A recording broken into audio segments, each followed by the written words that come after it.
Let us pray. O God, we come together in your name in this Parliament to debate our nation's affairs and pass laws for the betterment and welfare of all Fijians. Guide us in our deliberations and grant us the wisdom to do what is just and fair. We ask you to bless our beloved nation and grant every Fijian peace, prosperity, and equal opportunity. Help us to serve our citizens with honesty, integrity, and without fear or favor, to keep the trust of those who have sent us here.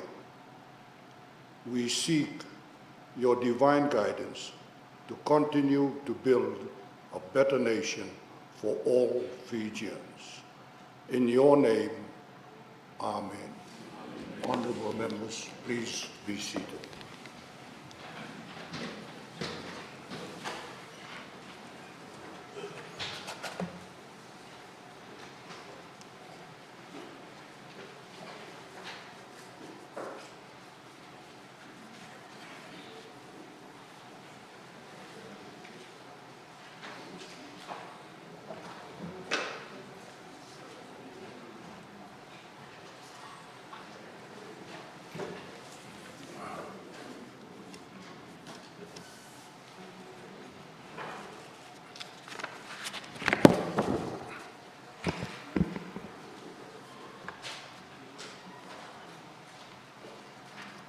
Secretary General.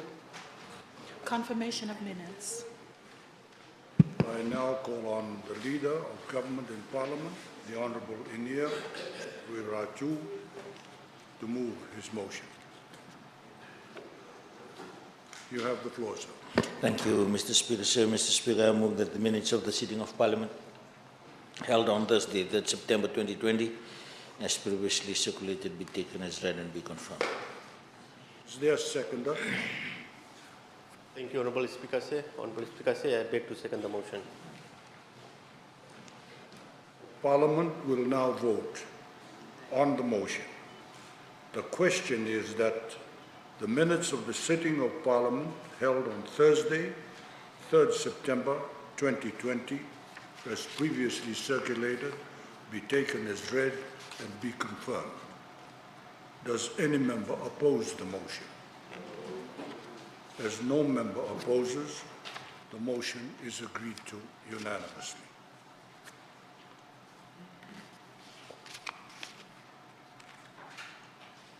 Secretary General. Communications from the Chair. I welcome all honourable members to the final sitting of this week, as well as this Parliament session. I also welcome all those watching the live broadcast and the live streaming of today's proceedings from the comfort of their home, offices, and mobile phones. Thank you for taking an interest in your Parliament. Honourable members, on a very important note, I wish to address the House on the issue of the Care Fiji app. Honourable members, as leaders, we all need to work together to ensure that Fiji remains COVID contained, and therefore it is crucially important that we all adhere to the advisories issued from the Ministry of Health officials, including the one on downloading the Care Fiji app. As leaders, we must encourage many fellow Fijians to do the same, for the reason that it is a health and safety issue for all. Honourable members, it has also come to my attention that not all honourable members have actually downloaded the Care Fiji app. It worries me because, like I had alluded to, as leaders, we should be at the forefront, adhering to advisories and, in turn, ensuring that many Fijians do the same. For all honourable members who received official mobile phones and have not downloaded the app, please do the honourable thing and download the Care Fiji app. As has been alluded to this week, this is a health and safety issue. I have given instructions to the Secretary General that for those who wish to come and visit me in Parliament, check that they have the app.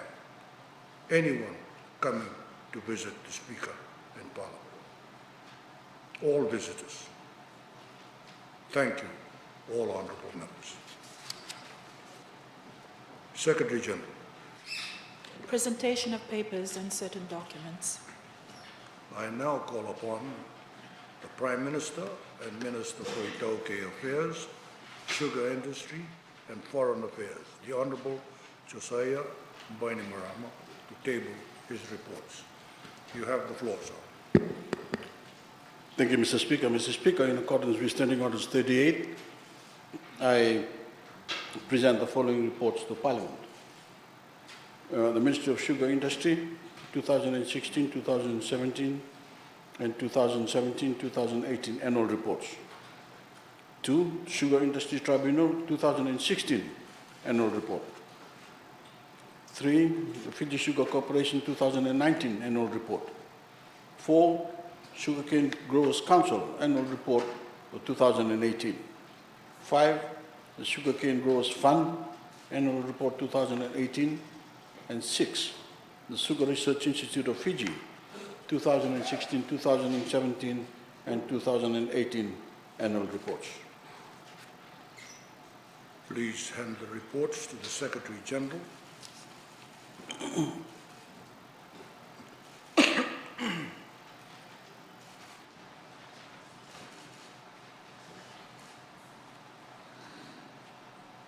Under Standing Order 38, Clause 2, I refer the following reports to the Standing Committee on Economic Affairs. 1, Ministry of Sugar Industry, 2016 to 2017 and 2017 to 2018 annual reports.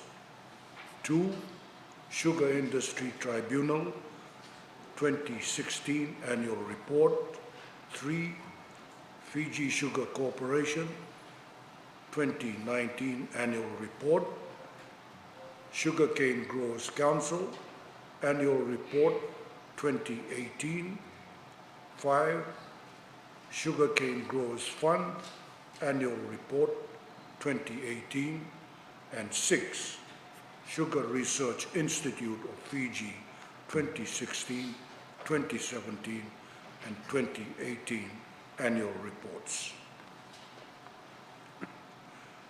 I now call upon the Attorney General and the Minister for Economy, Civil Service and Communications, the Honourable Ayaz Syed Kayu, to table his reports. You have the floor, sir. Thank you, Mr. Speaker. Sir, Mr. Speaker, sir, in accordance with Standing Order 38, I present the following reports to Parliament. 1, Fiji Financial Intelligence Unit, Annual Report 2019. 2, Reserve Bank of Fiji Insurance, Annual Report 2019. 3, Report of the Auditor General of the 2018-2019 Audit Report on Government Commercial Companies, Commercial Statutory Authorities and other entities. 4, Report of the Auditor General on the 2018-2019 Audit Report on Statutory Authorities. 5, Report of the Auditor General on the remaining 2018 Audit Reports on General Administration, Social Services and Economic Services sectors. And 6, 2018-2019 Audit Report on Municipal Councils. Thank you, sir. Please hand the reports to the Secretary General.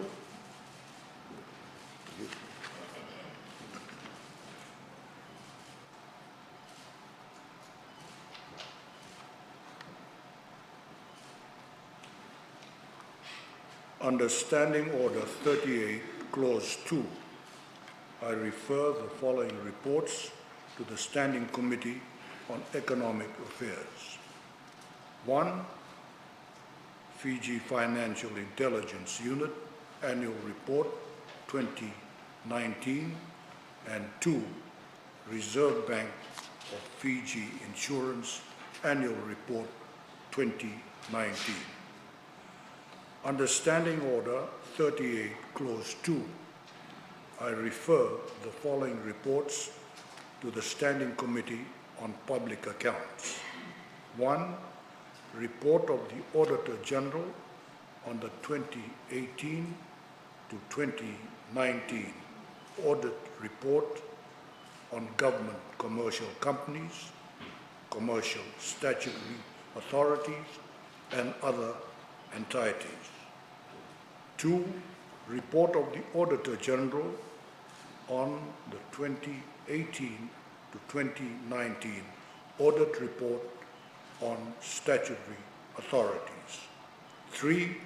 Report of the Auditor General on the remaining 2 2018 audit reports on General Administration, Social Services, and Economic Services sector. And 4. 2018 to 2019 audit report on municipal councils. Thank you, honourable members, and we will now proceed to the next item. Secretary General. Motion in the name of the Honourable William Ngavoka. I now call upon the Honourable William Ngavoka to move his motion. You have the floor, sir. Mr. Speaker, sir, I move that Parliament resolves to recommend to governments to convene a national economic summit to determine the way forward for our economy, given the ravages of the COVID-19 pandemic. Is there a seconder? Honourable Speaker, I second the motion. I now invite the Honourable William Ngavoka to speak to his motion. You have the floor,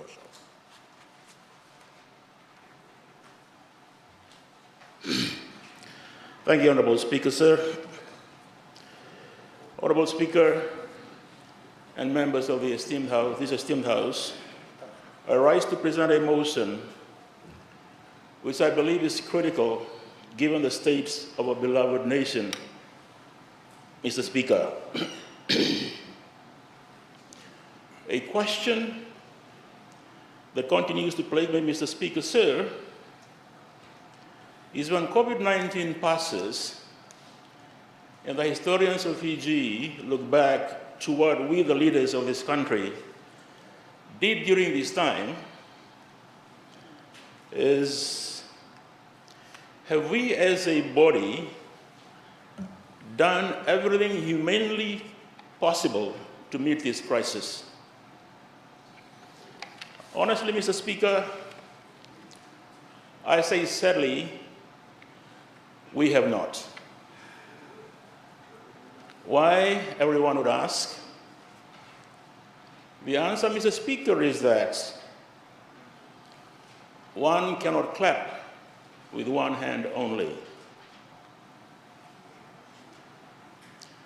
The motion, sir, is for the government of the day to hold an economic summit to openly and without fear and rancor determine how we can all contribute or take part in the economic rebuilding of our country. At the moment, Honourable Speaker, the government is trying to clap with one hand. We need to work together, Mr. Speaker. I and the members on this side of the House are willing to roll up our sleeves and contribute. Mr. Speaker, sir, to state the obvious, we are in a national crisis, and a national crisis needs a national solution. Let me also remind the House, before I briefly revisit the key statistics for 2020-2021, the national budget, it is likely worse given the fact that the projected expected revenue from the bubble are unlikely to come through. The outcomes are most likely going to be far worse.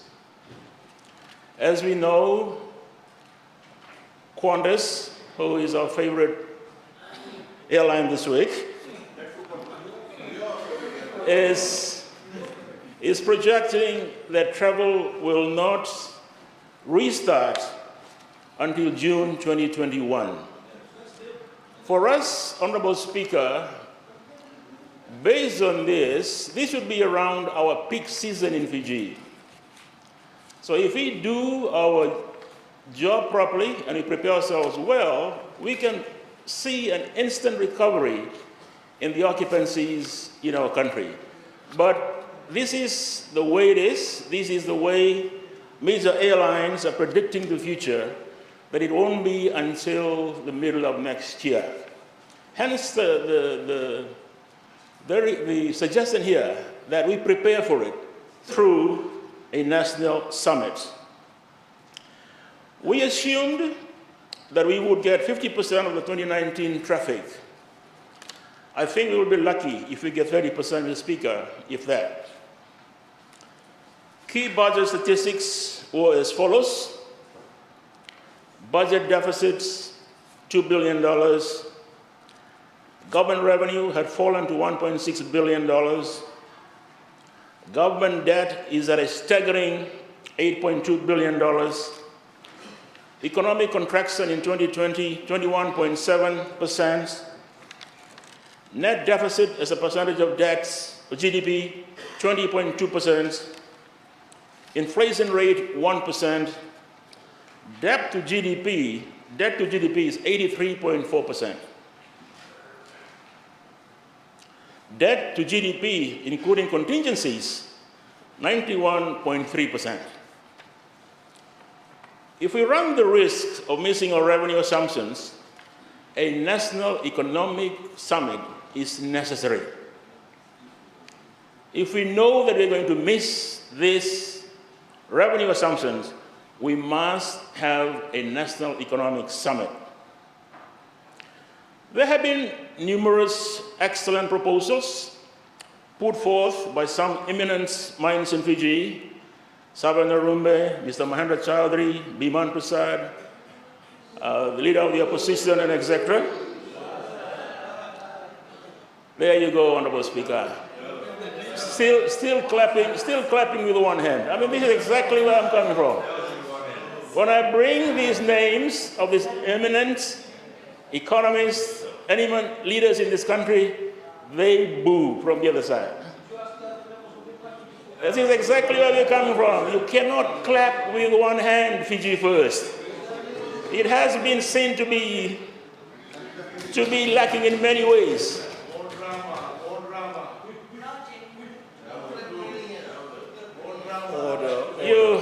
Order. You cannot, it has been proven that you cannot do it alone. That is all from the beginning. We were offering our assistance, like in other countries where the opposition were part of the initiative. But not once have we been invited to sit with the leadership of Fiji First. Honorable Speaker, over the last 6 years, in the time of Ratu Sekam Samara, he used to call Mr. Koya, the opposition leader, to tea. Likewise, Honorable Stephen Rambuka, when he was Prime Minister, Chaudhry and Garase.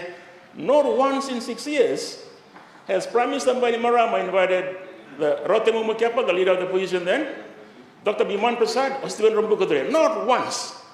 He believes in clapping in one hand. This is what we're trying to say to you today. Change. Don't clap with one hand. We are here ready to help you. It is time to admit we are in trouble. as a nation, and we need ideas across the political divide. Order. Honorable Speaker, areas of focus for an economic summit could include, Mr. Speaker, one, diversification or broadening of export-based areas that are showing promises, such as mahogany, business process outsourcing, BPO, manufacturing, and targeted agricultural opportunities.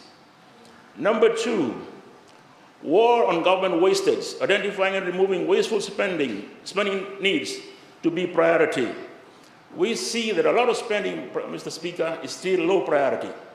We can relook at some of the spending to free up the resources to help generate growth in our economy. And we may even look at reintroducing the Public Works Department. This has been part of the dialogue across the country. Given the condition of the roads in this country today, having spent $3 billion, our roads are in a shocking state.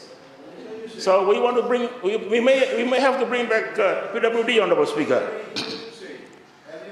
Honorable Speaker, number 4, I am frightened to drive my car from Singatoka to Suva because when I go back, I need repairs.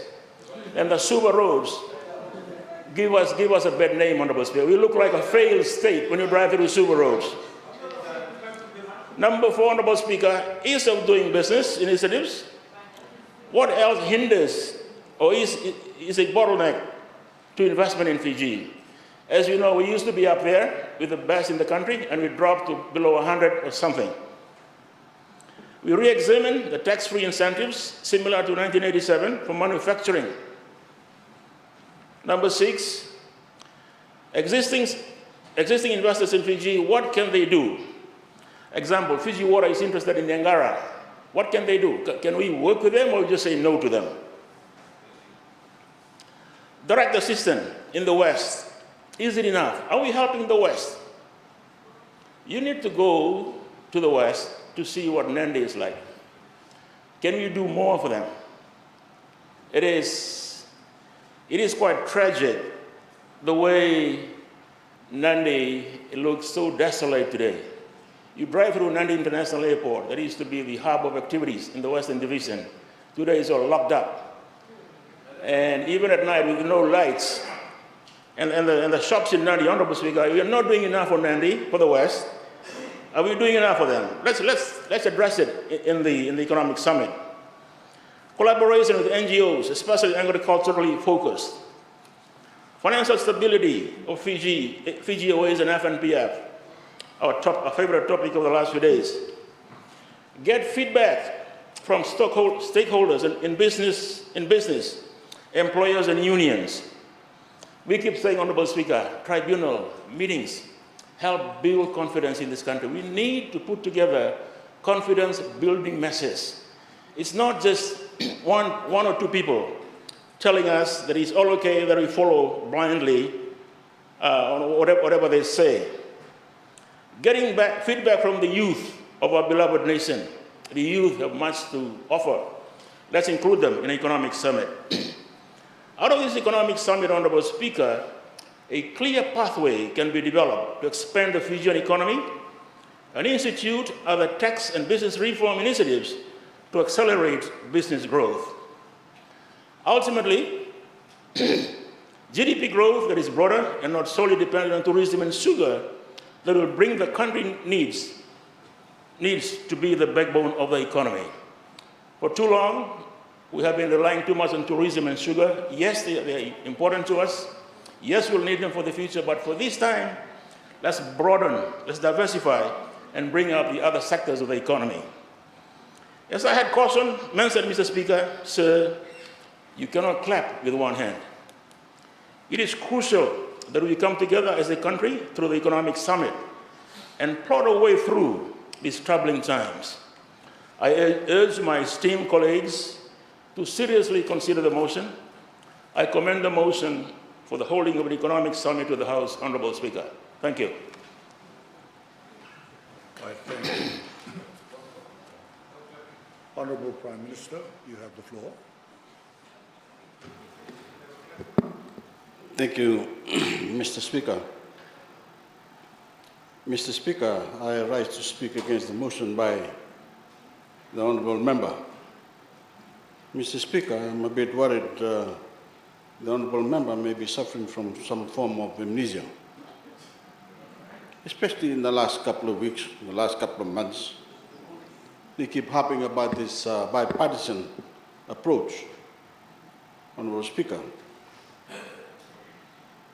you can't have bipartisan approach with a comment like one that was passed across by Andre Charlie yesterday. You can't have that. We can't have a bipartisan approach until the Honourable Leader of the Opposition and those members of the NFP come and share breakfast with us, or even lunch in the morning tea. But they seem to have a notion that we can have a bipartisan approach only when they want it. This bipartisan approach, Honourable Speaker, comes from here, not from when you want it. And I still remember the day I invited Honourable Biman Prasad to come and help with the budget then. He didn't want to come in. Maybe he was, by that time, he was not yet in the party. Maybe he was thinking of joining a party then. Now he's in the party, now he wants all this bipartisan approach. Mr. Speaker, I'm quite sure I already explained why there isn't any need to waste time and money to tell us the bleeding obvious about the economic impact of COVID-19. Now, Mr. Speaker, I'm scratching my head, wondering how Honourable Tusawau and Honourable Ngavoka both managed to come up with the same bad idea in the span of the same week. Now, call it a committee, call it a summit, call it whatever you want. It was needed 2 days ago, and it still isn't needed today.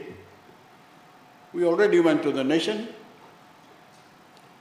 during our pre- and post-budget consultations to work with our people and to work with our businesses, to put forward a national budget designed in every way to adjust to the realities of this pandemic and prepare our economy for its comeback once our borders reopen.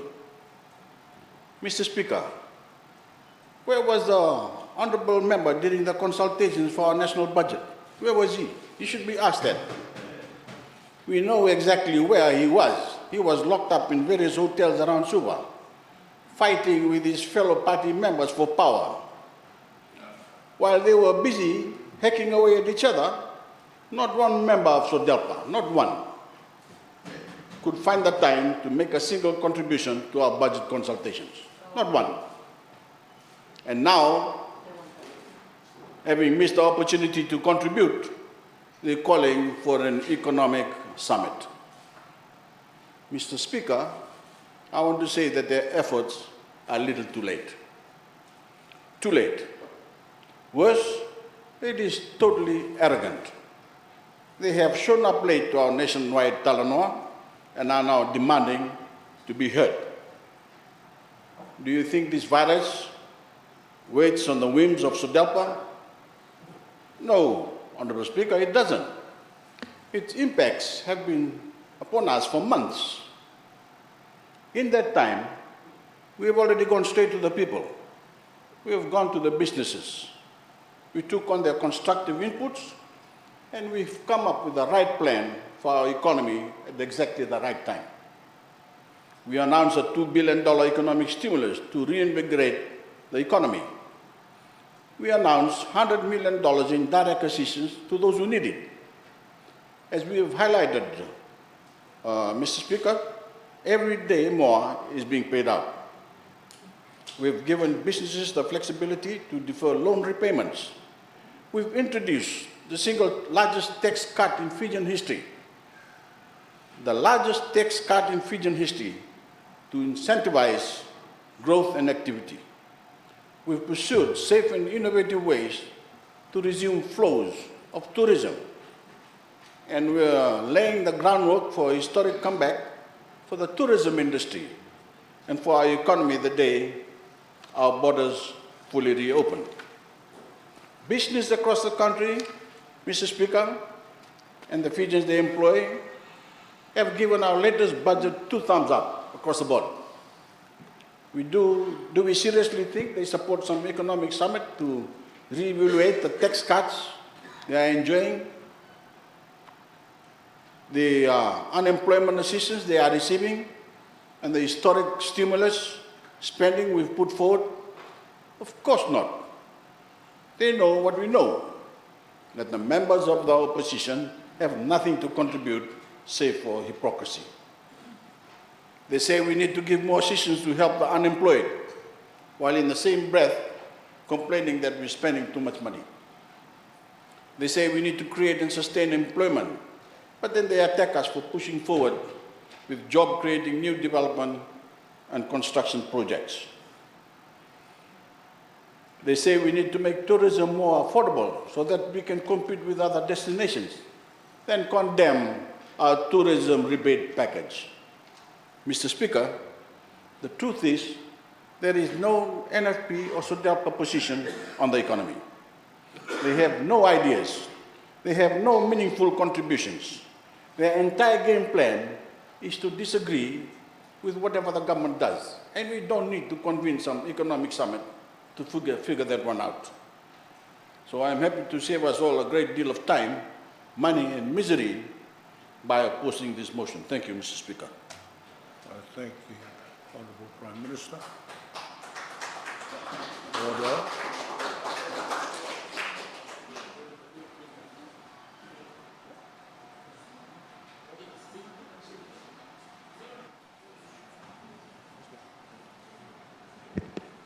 It's open for debate. Honourable. Thank you. Thank you, Honourable Speaker. So, I rise just to contribute to the debate, and this for Parliament to recommend to government. Honourable the National Economic Summit. Let me go back to some history, just for some members. Probably the last mini economic summit was done in 2008, conducted by the Honourable Prime Minister. With the title Rebuilding Confidence and Growth of the Economy. And in that summit, the Honourable Prime Minister had presented the State of the Economy report and followed up by the People's Charter. And that is the basis of the economic policies that are here. It encourages public and private sector discussions and dialogue on charting or building some way forward for the nation. We also thank government in terms of the budget consultations that has been done around the country. I've attended to one in Lambasa. Met the first one that was done, the Honourable AG there at Lambasa College. This brings out the various views, and probably the Ministry of Economy officials, aided by the Reserve Bank Governor and also other economists present on the day, who were able to receive the views of those in the private sector factored into the budget, and that has impact on the decision making of government. But again, we know that budget making is also a balancing act, where not all views can be taken on board, but also put in a way that there is stability in the economy, and also that the best interest of all Fijians is kept, and that no one is left behind per the SDGs. We also note that we have a national development plan in place, a 5 to 20-year development plan, which mirrors too with development goals and also the targets in various areas that fall into our policies. These are some of the things that we note that's already in place, and also the current policies that are there. But the motion seems to recommend to government, but government has things in place But these are some of the things that government could take into consideration moving into the future. I'm always of the view that when we have different interpretation on things coming out in the media and also in the social media, I think there needs to be a national summit or forum where we can all come to the same page. I think clarifications needs to be done, probably by the Honorable Minister for Economy, so that people will understand the facts and figures of what really is happening. I think this will be good in the future. And now, during COVID-19, given that we have a COVID-19 response budget already and another one that's in this financial year, it will be good to call this summit probably once we go past this emergency state, from my view, that we review what we have done since 2008 and now and moving forward to the future. But it has to be a summit that should bring in very constructive ideas. I will not talk about the substance and what will come into the summit and what people want. Just talk about the structures and policies on how we have this kind of forums to encourage sharing of ideas and also a platform for dialogue that we can move this country forward. As a national leader and also national leaders that I spoke to the other day, it is very important for us to put our country first in everything that we do. We understand the difficulties that our people are facing at the moment due to COVID-19. It's a global pandemic and no one is spared. But I see this motion as something like a recommendation by any standing committee report to recommend to government. But to me, for government to consider this, probably in the future, can look into the right time to convene this. But the onus is on the government. When is the right time and who are the important stakeholders that needs to be called in, and also to clear out some of the things that probably will help the economy grow, we regain confidence and move forward as a nation. In our name. I thank the Honourable Bulachavu. Honourable Biman Prasad, you have the floor. Thank you, Mr. Speaker. Mr. Speaker, one thing is very clear. This is a government which is not in the habit of talking to anybody else. It has taken COVID-19, Mr. Speaker, to show up the stark reality of what some of us in NFP and in the opposition and others outside of Parliament were saying about this government. This is a government which for the last 4 or 5 years has been reckless and wasteful, spending and borrowing. And today, when the pandemic has hit us, you know, we are obviously in a much more difficult and worse situation than we were.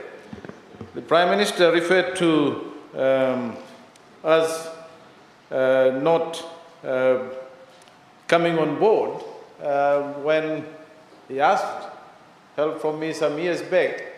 As a matter of principle, Mr. Speaker, let me state this, to the people of this country. I've never supported a coup in this country. I've never supported a coup-led government. I was the biggest critic of the Honourable Leader of the Opposition when he did the coup, when he ran a government on a racist 1990 constitution. I was the biggest critic of him. And any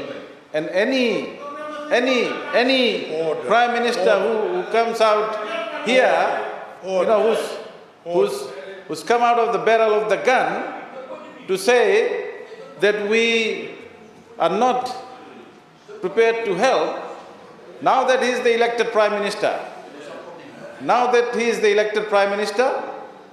we are in Parliament, Mr. Speaker, we have offered, now that he is the elected Prime Minister, we have offered since 2014, I personally offered to the Prime Minister on many occasions my willingness and our party's willingness to work with him.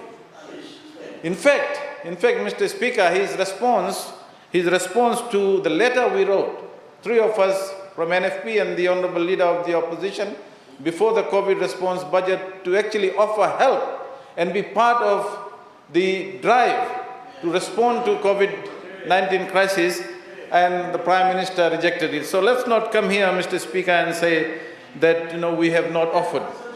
The Honorable Attorney General the other day talked about us not offering alternative budgets, and he compared Australia. But he failed to tell the people of this country that in Australia there is an independent parliamentary budget office, resourced, whose job is to provide the analysis, the financial statements for opposition and members of parliament and senate to do those kind of things. Here, we can't even afford an independent parliamentary council, and we're talking about how opposition should provide alternative budgets, Mr. Speaker. But that aside, Mr. Speaker, let me come back to the motion. I think the motion, and we've called for the economic summit in the past. The Prime Minister has forgotten that when he was an interim Prime Minister, I attended at least 2 of his economic summits and offered my assistance and offered my help. The Attorney General knows that. So, economic summits, he's not listening. Mr. Speaker, the Attorney General is not listening. He will remember that I actually attended a couple of economic summits organized by the then interim government, and he was there. And we offered our input, and it did provide a collective forum, Mr. Speaker, for people to articulate issues. It is also, Mr. Speaker, not surprising why this government is so worried about this idea of bipartisanship, because I know they don't even talk among themselves. Yeah, they don't even talk among themselves. They don't even talk among themselves. Their old friend, Mr. Speaker, their old friend, Mr. Speaker, Graham Davis says that, they're divided. The caucus is divided. He even said that they are ethnically divided. Shameful. So let's not come here and say that because we are critical of government in Parliament, we can't come and have a cup of tea with the Honourable Minister for Economy. If he invites me, I'll come and have a cup of tea with him. That's not the point. What we say in Parliament, Mr. Speaker, is what we say here. That doesn't mean that when we get outside, I can't talk to the Honourable Minister for Health. I can't talk to Honourable Minister of Fisheries. Order. This is ridiculous, Mr. Speaker, what they are saying. Of course, our job in the opposition is to raise issues, ask questions, but we are always ready to talk. We are always prepared to talk. And I think there are many other people.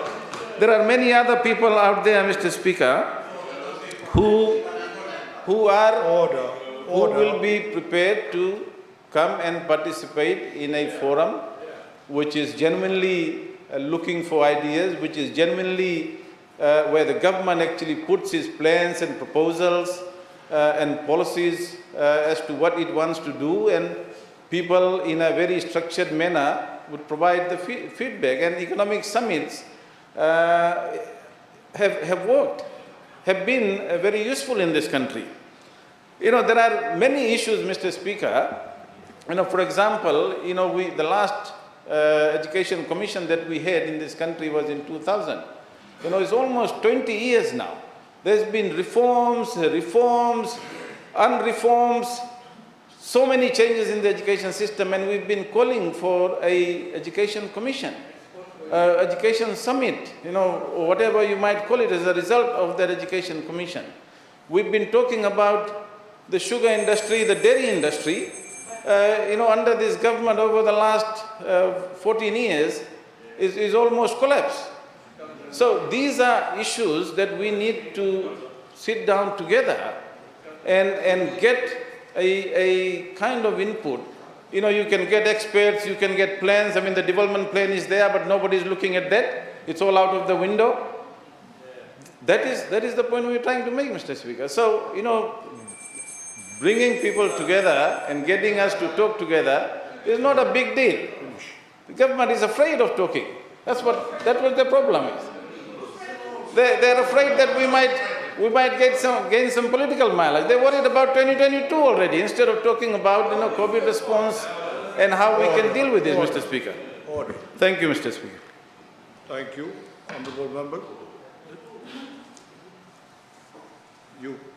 You've had your 10 minutes.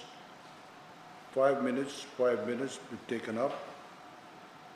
This side has already spoken for 7 minutes. The next speaker will take the thing. You have only 3 minutes. You have the floor. Thank you, Mr. Speaker. So I'll speak really fast. He will obfuscate, he will procrastinate with no values and principles. Truth he will swindle, lest his ego dwindle. I've said this before, that's precisely what he's done. Mr. Speaker, sir, when somebody starts quoting some disgruntled ex-employee of some other organization and using that as a political platform, you know he's become very desperate.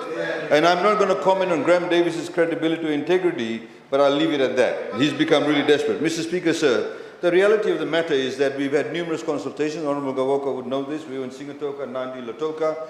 We were in Suva. We met numerous organizations, Mr. Speaker, sir. You know, in small groups, in large groups, Mr. Speaker, sir. We do have our alternative businesses, manufacturing, BPOs. We've already highlighted the assembly lines. We're already talking to our counterparts, value adding in the agriculture sector, Mr. Speaker, sir. There's a road in shambles, go to Valley Road, go to Nambawalu, Hibiscus Highway, Buddha Bay, Boto, Sawani, Syria, Kings Road. All of this has been done during this government's term, Mr. Speaker, sir, including the Bainimarama Marama government's time. Mr. Speaker, sir, we have had numerous consultations through the Ministry of Youth with our youth, women's organizations. We have ERAB meetings. Sometimes they don't intend to turn up. The RBF has its own consultation, Mr. Speaker, sir. In fact, they went out even before us, Mr. Speaker, sir. One of the criticism that they have made, and this is why we find it very rich when they want to come and have this, so-called bipartisan approaches, they're not even agreeing with the basic fundamental theories and indeed practices. For example, the idea of expanding during the time of, contracted growth when you have things like a pandemic, and that is when you invest in infrastructure. From day one since the budget, they've actually been condemning the various infrastructure projects, including the Prime Minister's office, which will be a Prime Minister's office for decades in the future. That's a government asset. Hospitals, police stations, they've been condemning all of that, Mr. Speaker, sir. Mr. Speaker, sir, recently the IMF even just released a book, just recently, I think a couple of days ago, where they talk about how critically important it is to actually have your infrastructure expenditure being built in. Mr. Speaker, sir, we had called for budget consultations. Mick Beddoes, Savinathan and Narumbe did provide the input to their credit, Mr. Speaker, sir. However, SODELPA and NFP did not. Honorable Bhiman Prasad is saying that, he should have access to an independent office.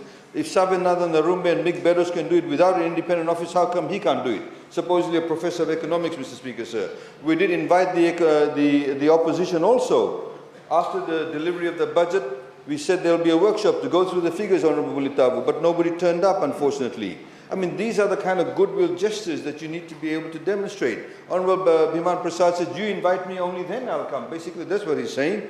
But, Mr. Speaker, sir, the reality of the matter is, Honorable Prime Minister has highlighted some fundamental principle differences. Your analysis, in particular SODELPA, I don't know about NFP, but SODELPA most definitely rests on an ethnic divide in the country, a dichotomous approach to ethnic relations. They look at everything from an ethnic perspective. Who's appointed? What's his ethnicity? Oh, we're going to give that much money, that scholarship. What's the ethnic breakdown? We are not into that. Everybody's a Fijian. You want to get the best person for the right jobs. People will fall into that. We have now politicians going around, even from NFP, doing ethnic composition of civil service, military, RFMF. We don't care. A soldier is a soldier. A policeman is a policeman. As long as the process of recruiting them was open and transparent. That's what we want. In the same way with the economics. That's what we want. We have open tender process. There's so many companies now that are getting government tenders. They said they never got it. Because before it was never open tender. It was who you knew, Mr. Speaker. So is the first bill or second bill? Mr. Speaker, sir, the reality of the matter is that there's now more economic participation and people feel a lot more participatory, a lot more included within the economic structure if you have that approach, Mr. Speaker, sir. Thank you. I thank the Honorable Attorney General. Honorable Honorable member, time moves on, and right of reply. You have the floor, sir. Thank you, Honorable Speaker. We were hoping to finish the week on a high. You know, we all go home and say, okay, we agreed on something in a bipartisan manner. But I suppose after 6 years of Fiji First, the people of Fiji know that we are being governed here by people who behave like lone rangers. We go to other parts of the world and say, you know, we believe in the Talanoa as a way of resolving things. But here we are. Their Talanoa is a Talanoa that they control. They will not allow feedback from people in a free community and get the benefit of the collective minds in this country. And it's tragic, Honorable Speaker. And then they go on to ask as to why SODELPA keeps spending time in hotels and all those meetings about the party. That is the way parties work in a democracy. And can you, in reverse, can we just ask, how do you do it at Fiji First? Do you have your AGMs? What process do you follow to select a leader? We get the impression here that he's a Pied Piper and he blows whatever he's blowing, and all of you follow blindly.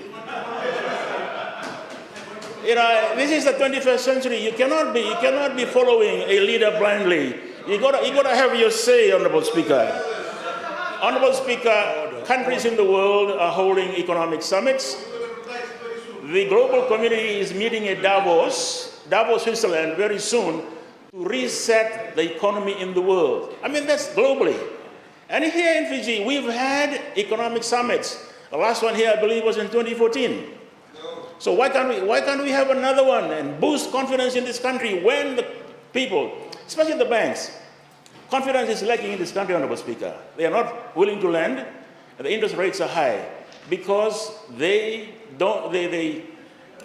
become very anxious when the governance of the country is going in the wrong direction. All we're saying here is let us be seen to be cooperating, working together during this crisis, and confidence will improve in this country and translating to economic growth. I mean, let's look at Fiji First. Have they created a new industry over the last 15 years? Order. Can I ask myself at the House, have they created a new industry over the last 15 years? No. So how can they be saying that we are on the right path, Honorable Speaker? Honorable Speaker, we need to have a summit, and we have many modalities we could follow. One of the best we had was in 1996, 1997. The joint parliamentary select committees following that model in 1996, 1997. We have done it in the past. It has helped. And I just wish that Fiji First can look beyond its very narrow-minded leadership and embrace ideas from across the political divide and get us to come together in a summit like we are suggesting today. Honorable Speaker, I just wish that we would all vote to have this economic summit at this very difficult time in our country. Thank you, Honorable Speaker. Honorable members, I thank the mover of the motion for his right of reply. Honorable members, the Parliament will now vote on the motion. The question is that Parliament resolves to recommend to government to convene a national economic summit to determine the way forward for our economy given the ravages of COVID-19 pandemic. Does any member oppose the motion? Those in favor say aye. Aye. Those against say nay. Nay.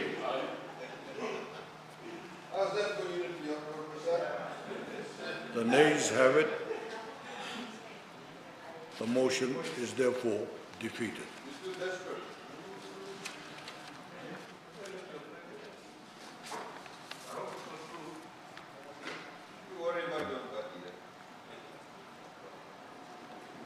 Honorable members, we will now suspend proceedings for refreshments in the big committee room and will resume when the Secretary General rings the bell.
Honorable members, please be seated.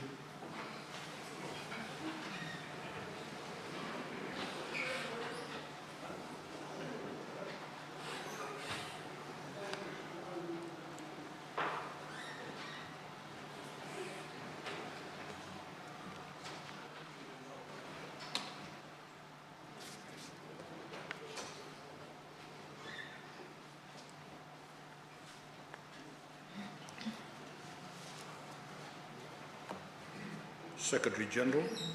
Questions?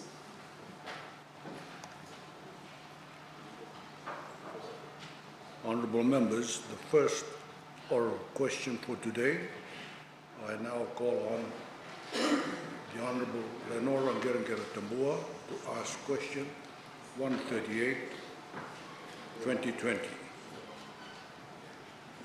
You have the floor, ma'am. Thank you very much, Honourable Speaker. My question is to the Minister for Commerce, Trade, Tourism and Transport.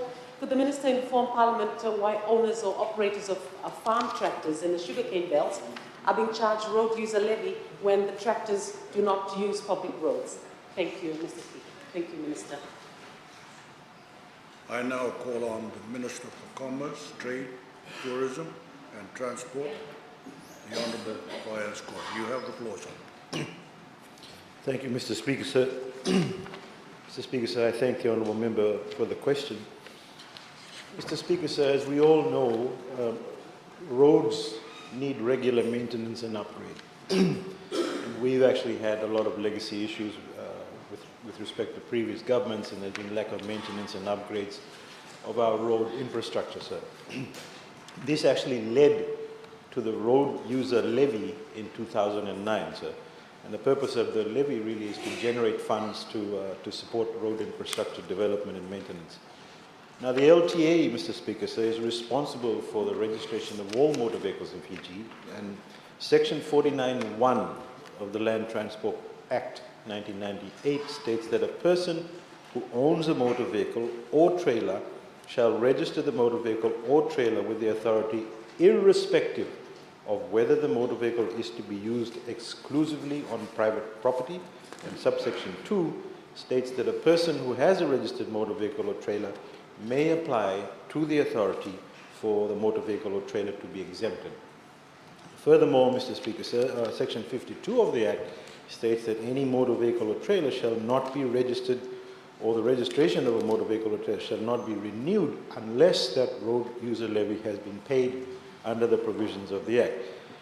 Mr. Speaker, sir, the definition also of a motor vehicle under the law states that any automobile, motor car, motor carriage, motorcycle, traction engine, tractor, or other carriage or vehicle propelled or capable of being propelled by means of an engine powered wholly or partly by any volatile spirit, steam, oil, gas, or electricity, or by any other means other than human or animal power is actually the definition of that motor vehicle. As long as a vehicle falls within this particular definition, it must be registered with the LTA and the road user levy must be paid.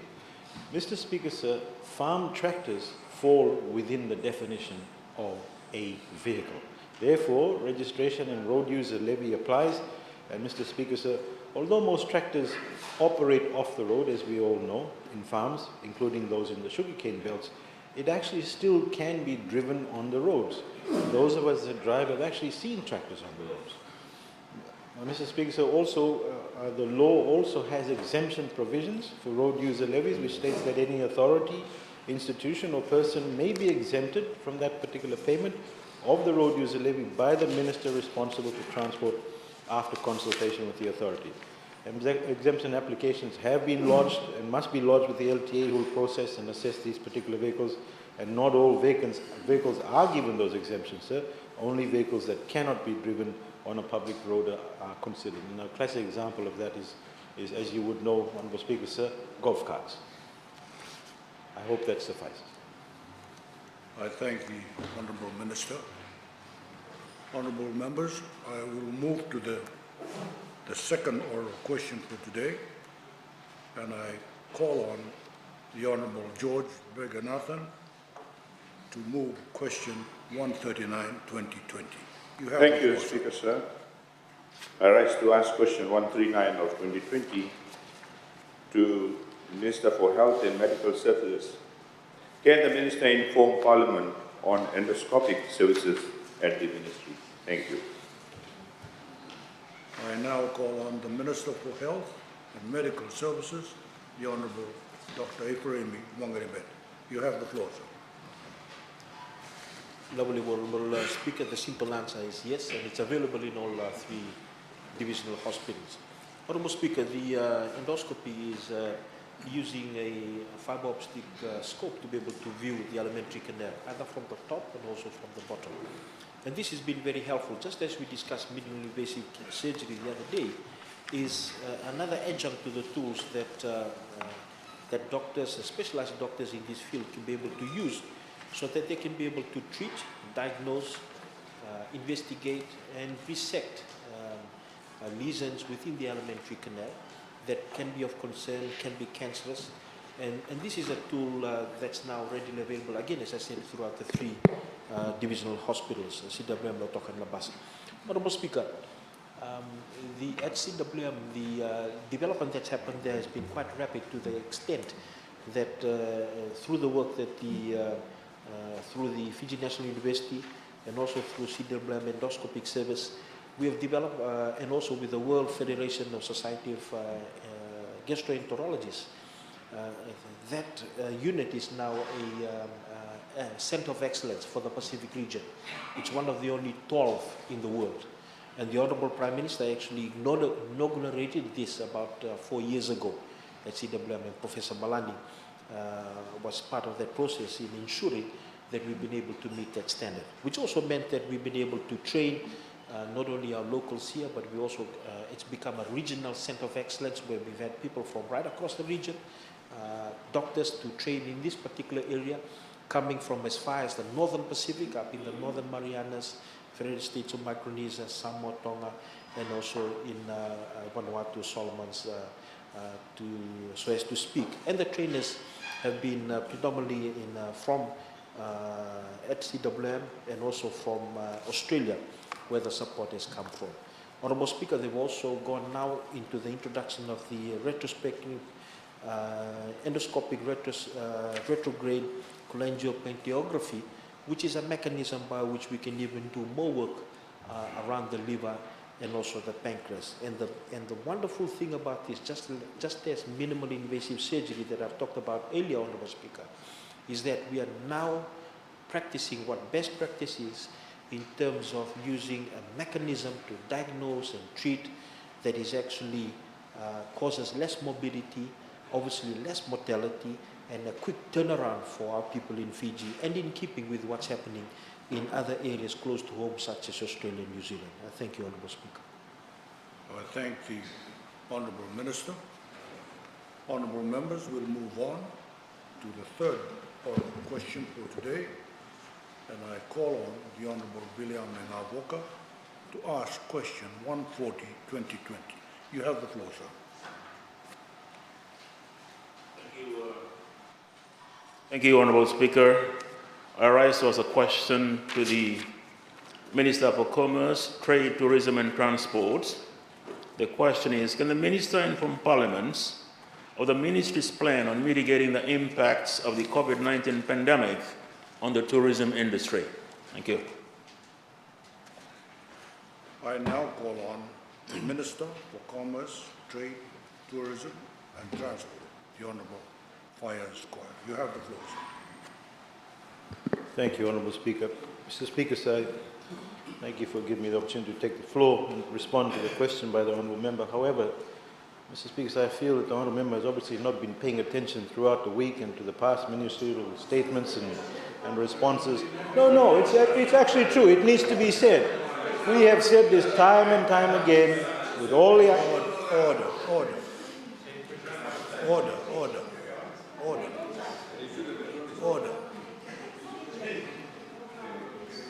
You have the floor.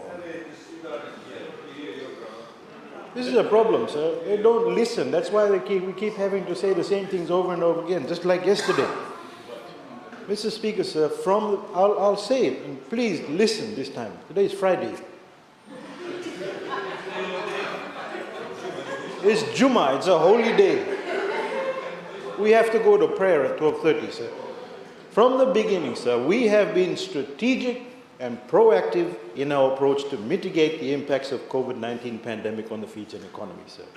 It's now over 130 days since we've had our last case outside of border quarantine. Mr. Speaker, sir, I am so proud to stand here today and say that Tour Lane has actually rated us as the safest place in the world to actually travel to. Now, so we have to take our hat off to the entire government machinery that has been responsible for that, sir. I hope he actually listens to that. I hope he takes that to heart and realizes that we're doing a tremendous job already, sir. At this point, sir, I want to stress that mitigating the impacts of the pandemic on the tourism industry cannot be separate from mitigating the impacts on the Fijian economy as a whole, sir. Managing the crisis and mitigating the impact, providing stimulus and accelerating recovery, and preparing for tomorrow, sir, these were the recommended recovery pillars of the UNWTO, the World Tourism Organization. And these pillars are actually well entrenched in our recovery, sir. Mr. Speaker, sir, we started by engaging extensively with the industry to understand the magnitude of the impact caused by the pandemic and to provide immediate assistance, and notwithstanding the numerous budget consultations with the Ministry of Commerce, Trade, Tourism, Transport, held over 20 consultations with the private sector since March, sir. Today, we continue to actively engage with our industry partners almost on a weekly basis, such as through the Tourism Recovery Team and the COVID-19 Risk Mitigation Task Force, the CRM team. A number of surveys were also undertaken jointly by government, private sector and development partners to further comprehend the impacts and ascertain how best we can address these immediate challenges, sir. Having heard and documented and experienced the impacts, we acted promptly and decisively. As a first step, the Fijian government announced the COVID-19 budget response, sir, to offer immediate relief to Fijian families, generate economic activity, bolster businesses, safeguard jobs, and fund life-saving containment efforts, sir.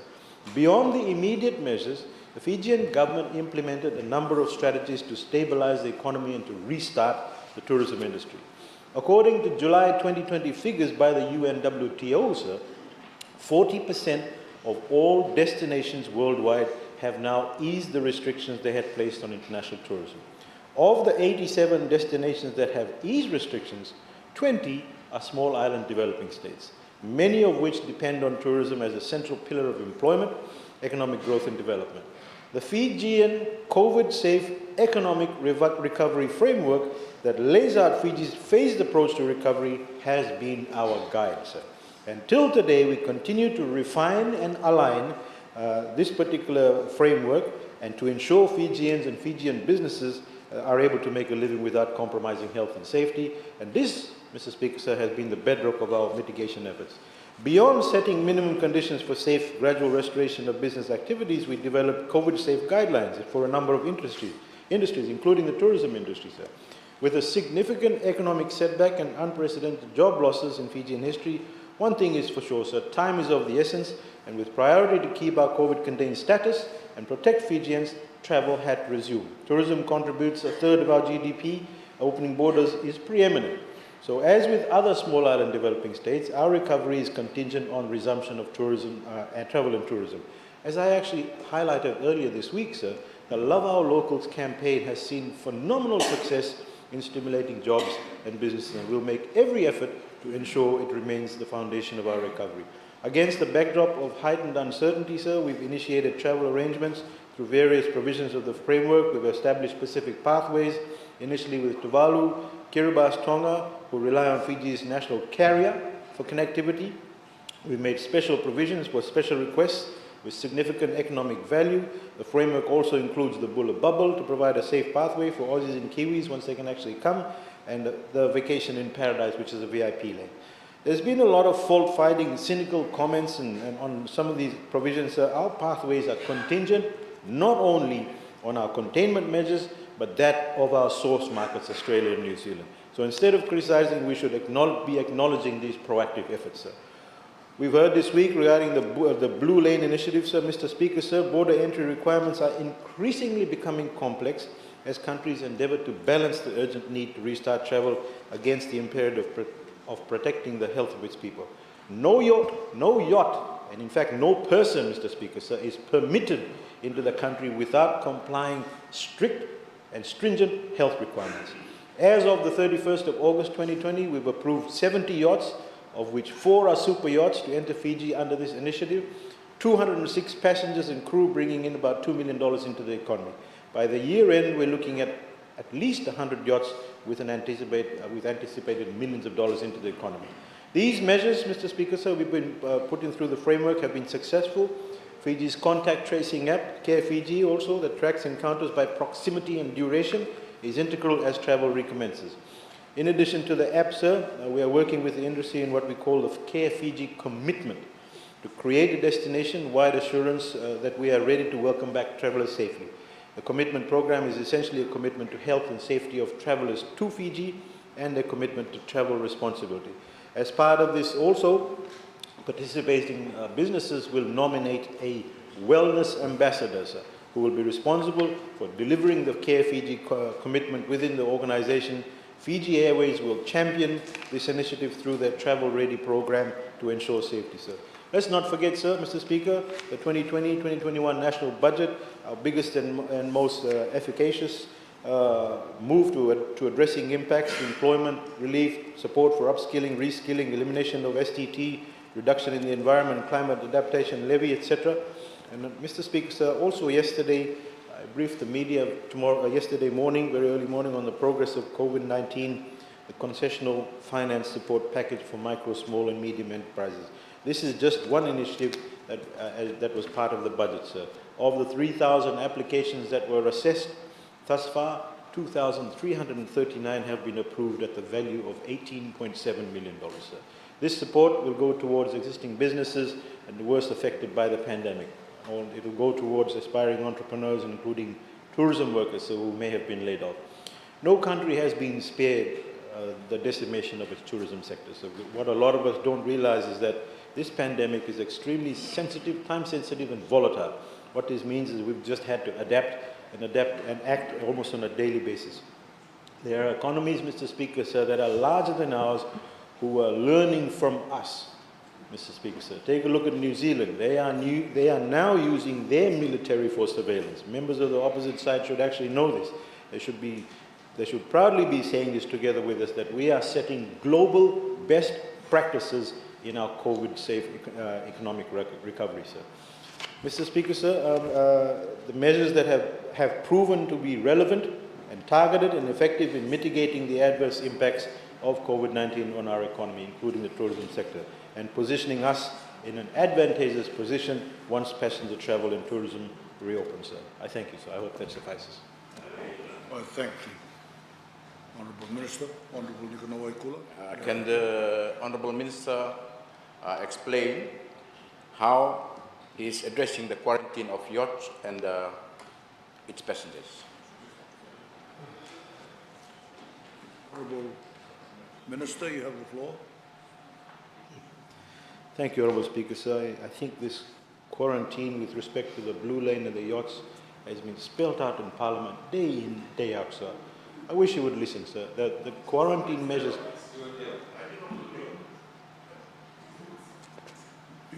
It has been answered on many occasions, but in short, Honourable Member, when somebody does come, if somebody is coming on a yacht from, let's say, for example, from New Zealand, they have to go to the necessary quarantine. It's a 14-day quarantine requirement, correct?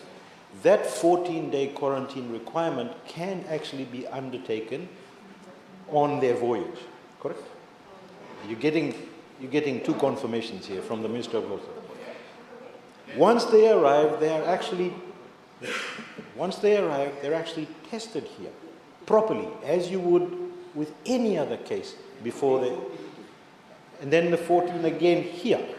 So there is a strict and stringent requirement with respect to anybody that enters this country.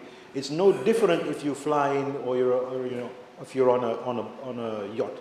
The only difference is on a yacht, that 14-day requirement actually can be undertaken whilst you're at sea.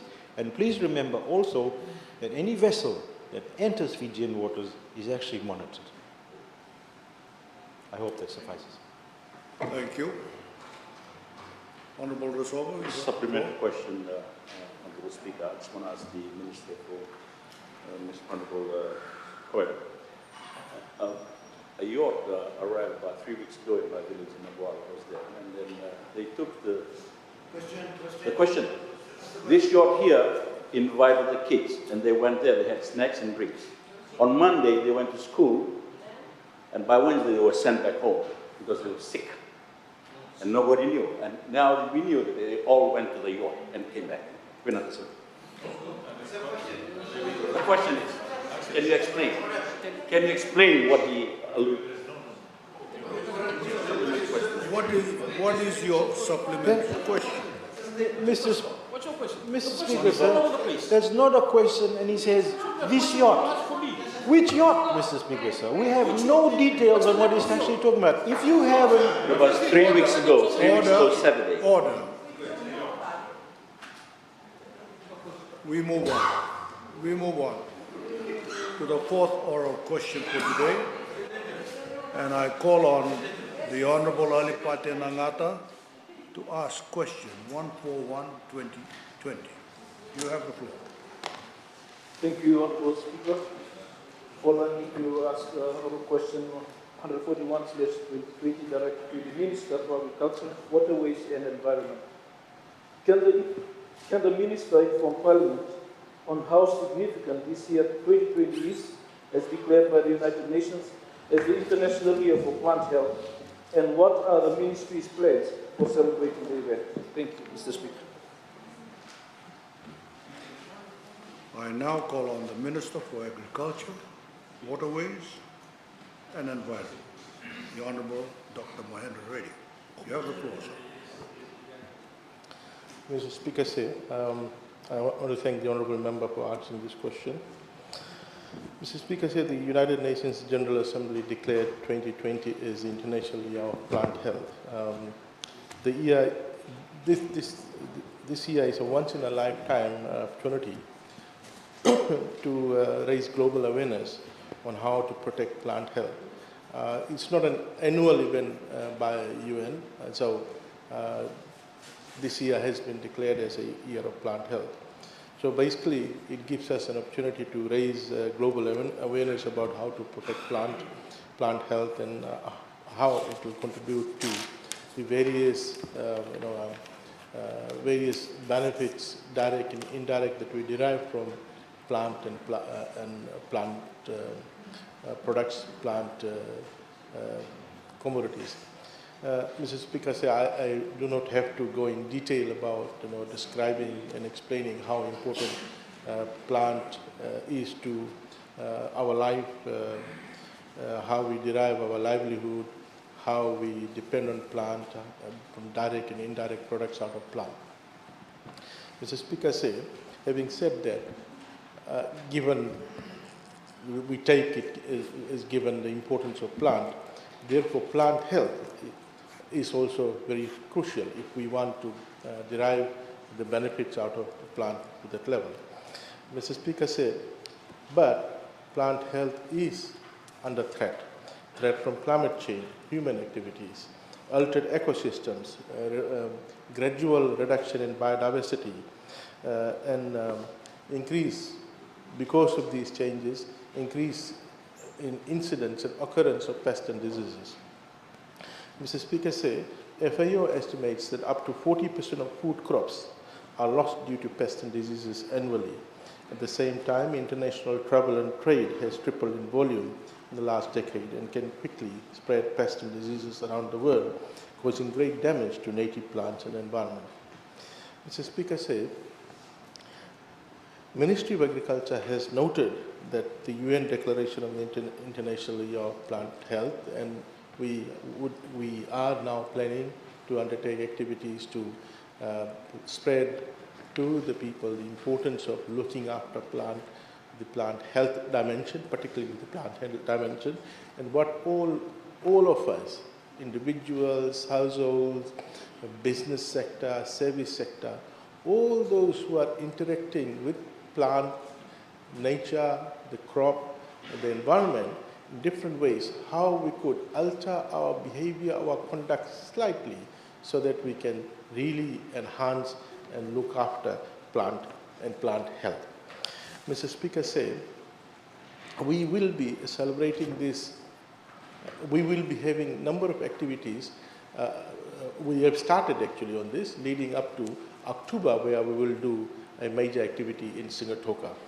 During the celebration, we will organize plant health clinics throughout Fiji, whereby farmers will bring their crops and weed samples to plant doctors at designated venues for checkup and for specialist advice. Mr. Speaker said we have got local plant doctors that have been trained by qualified entomologists. Entomologists are the people who are experts in the insect effect on plant. We've got plant pathologists looking at plant diseases, and we got also weed scientists. So these plant doctors have been trained by pathologists, entomologists, and weed scientists on how to, when you pick up a particular symptom, then from that symptom, how do you recognize whether what is the causal factor behind it? Mr. Speaker said, Honorable V.M. Pillay 2 years ago, probably last year, launched a app called Plant Doctor, where if you find some kind of symptom on your plant, you take a photo and upload it on the app.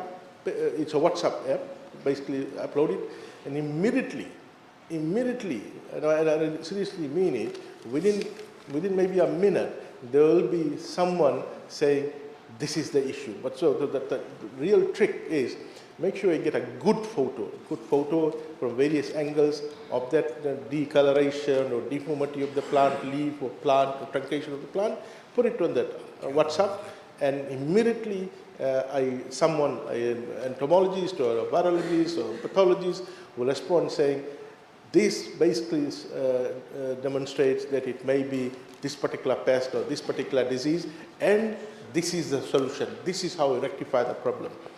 So, Mr. Speaker, say when we're going to do this activity in October, we're going to link up with other ministries and other organizations, SPC, biosecurity, etc., so that we can do it in a big scale and also involve them, who are very important stakeholders with us in this journey to ensure that we protect, enhance our stock of biological resources, particularly plants. So, Mr. Speaker, we take this International Day of Plant Health seriously. Thank you. Thank you.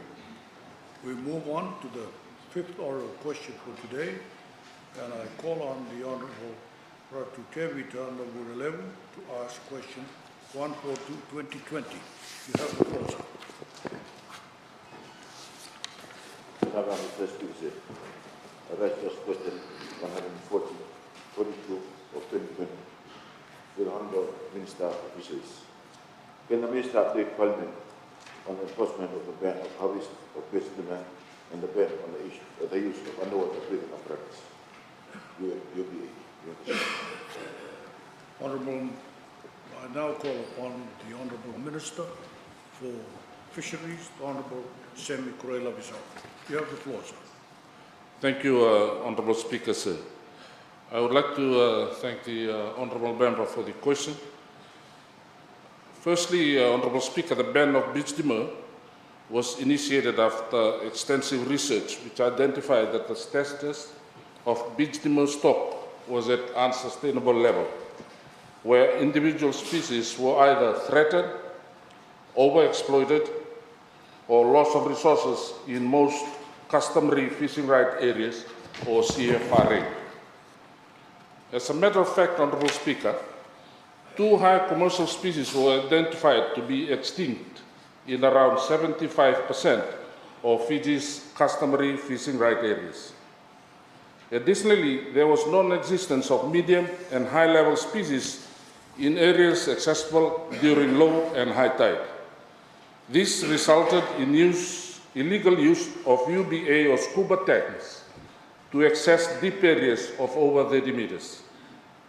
Honourable Speaker, sir, noting the substantial decline in the stocks and using the enabling fisheries legislation, the Ministry in its management role introduced the 5-year ban. The plan is to allow stocks to recover, while scientific research is carried out after 3 years to monitor the recovery of the depleted stocks. Honourable Speaker, the assessment of stocks have begun, and experience indicate that this exercise will take longer due to the vastness of the area to be covered. Honourable Speaker, sir, out of the areas that have been surveyed, findings indicate that while the ban is effective, there is a slow recovery. For example, while Fiji has 28 species of beach dimmer, surveys conducted in Moala, Didia and Nodo only identified 13 species to be available. While this is commendable, the density is still low, with only few species having densities higher than the sustainable reference level. The bottom line, Honourable Speaker, is prior to the ban, and sustainable harvest levels call for immediate action to ensure that beach dimmer stocks were nursed back to sustainable or healthy levels. After the announcement of the beach dimmer ban in 2017, extensive work was undertaken to ensure effective enforcement. The major initiative and the decision was the establishment of the inshore coastal fisheries, which is tasked with the enforcement and monitoring of all coastal activities, as I said in 2017. Honourable Speaker, the Ministry of Fisheries Enforcement Programme focuses on the different levels of activities within the beach dimmer trade. Surface patrols are being conducted within customary fishing right areas, while spot inspections are being done with no middlemen and exporters of beach dimmer. Since 2017, a total of 1,256 inspections were conducted. These inspections included those conducted with private entities, including trading companies such as fish exporters and restaurants. Noting the substantial fixed penalty charge ranging from 10,000 to 100,000, permissible by law, our team was developed procedures to ensure that offenders are treated equally by a first issue warning to first offenders. Honourable Speaker, since 2017, we have successfully prosecuted through the work conducted by the Ministry's Investigation and Prosecution Unit. Currently, we have cases in court of offenders found in possession of beach dimmer and underwater breathing apparatus. We have identified that as long as there is trade, the illegal harvest of beach dimmer and the use of underwater breathing apparatus will continue. In addressing this, the Ministry of Fisheries has frequently conducted inspections on facilities that are known and suspected of trading beach dimmer and conducted seizures for fishes caught with UBA. Honourable Speaker, through the Ministry's Investigation and Prosecution Unit, we are able to take offenders to task and have identified that the harvest of beach dimmer is directly linked to the use of UBA. Additionally, through community support, we have been able to receive information of illegal activities that we can act upon. Honourable Speaker, the Ministry of Fisheries is determined to play its part in continuing this work to ensure that the law is upheld and, more importantly, that the depleted marine resources are nursed back to sustainable levels. Thank you, Honourable Speaker, sir. I thank the Honourable Minister. Honourable Navarro. Thank you, Mr. Speaker, sir. Supplementary question. Can I thank the Minister for the statement. Can the Minister update this House on the progress of the government initiative to uplift the ban? No. Honourable Minister, you have the floor. Sir, I thank the honourable member for the supplementary question, but it is outside the question. I have to go back and look at the program that we have. But the delay, sir, is basically in our effort to ensure that the resource is sustainably harvested, and the protection of customary fishing rights owners are also protected. We move on. Sixth oral question for today. The Honorable Joseph Nunn is not here, so the Honorable Veena Bhatnagar will ask the question. You have the floor to ask question 143-2020. Thank you, Mr. Speaker, sir. First of all, we wish Honorable Joseph Nunn a speedy recovery. And now my question to the Minister for Commerce, Trade, Tourism and Transport. Can the Minister inform Parliament on what actions have been taken to improve inter-island maritime shipping to prevent the spread of COVID-19? I now call on the Minister for Commerce, Trade, Tourism and Transport, the Honorable Fayez Koy. You have the floor. Thank you, Mr. Speaker, sir. I thank the honourable member for the question. Mr. Speaker, sir, the pandemic has a significant impact on the shipping industry and also on seafarers. IMO, being the organisation responsible for shipping in the world, is working diligently with us at all levels to find solutions. As with other sectors, sir, we've adopted international best practices, including recommendations from the IMO with regarding ship crew changes and travel during the pandemic. And other protocols also include WHO's guidance to promote public health measures on cargo ships and fishing vessels. Mr. Speaker, sir, I wish to outline some of the health and safety protocols in place to prevent the spread of COVID-19 to outer maritime islands. This is because we are working with, in consultation with key stakeholders such as Fiji Ports Corporation Limited and the Ministry of Health and Medical Services, Maritime Safety Authority of Fiji, and the Water Police and Fiji Navy to ensure adherence to the COVID-safe secure operations and access control. In line with this, the wharves jetties such as Moai Walu Jetty will only allow passengers with tickets to enter the port area. All non-travelling persons will not be permitted access to the enclosed port area.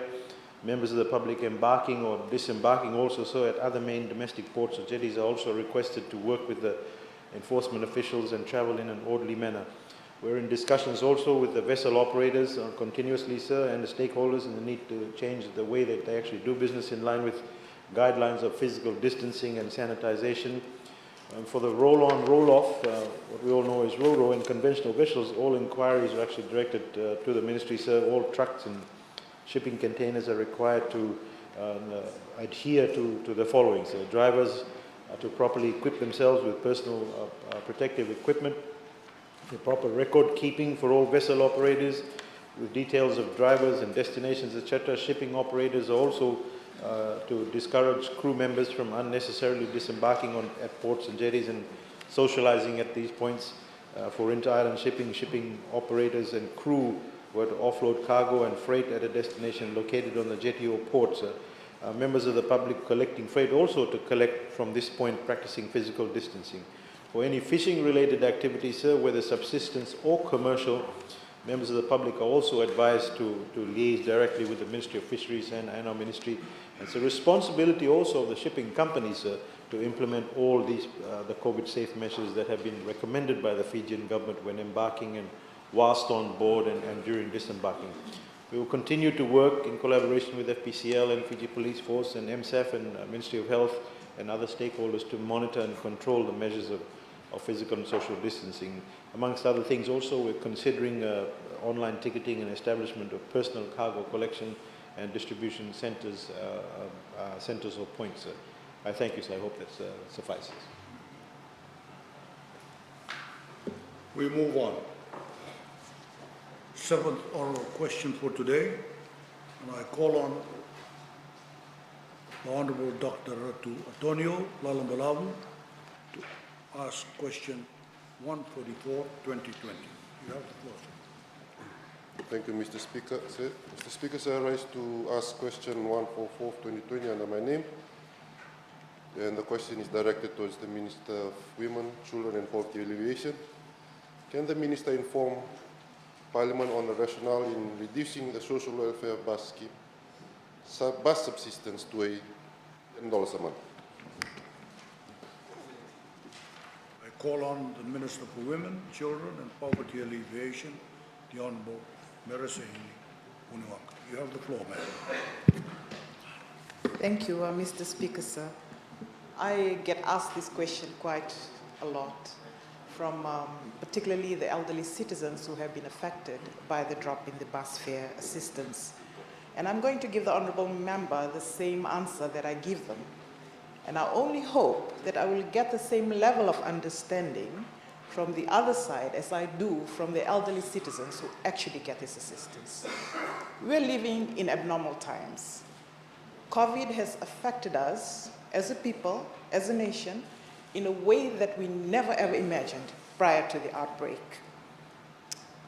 Thousands of people have lost their jobs and are struggling to just put food on the table.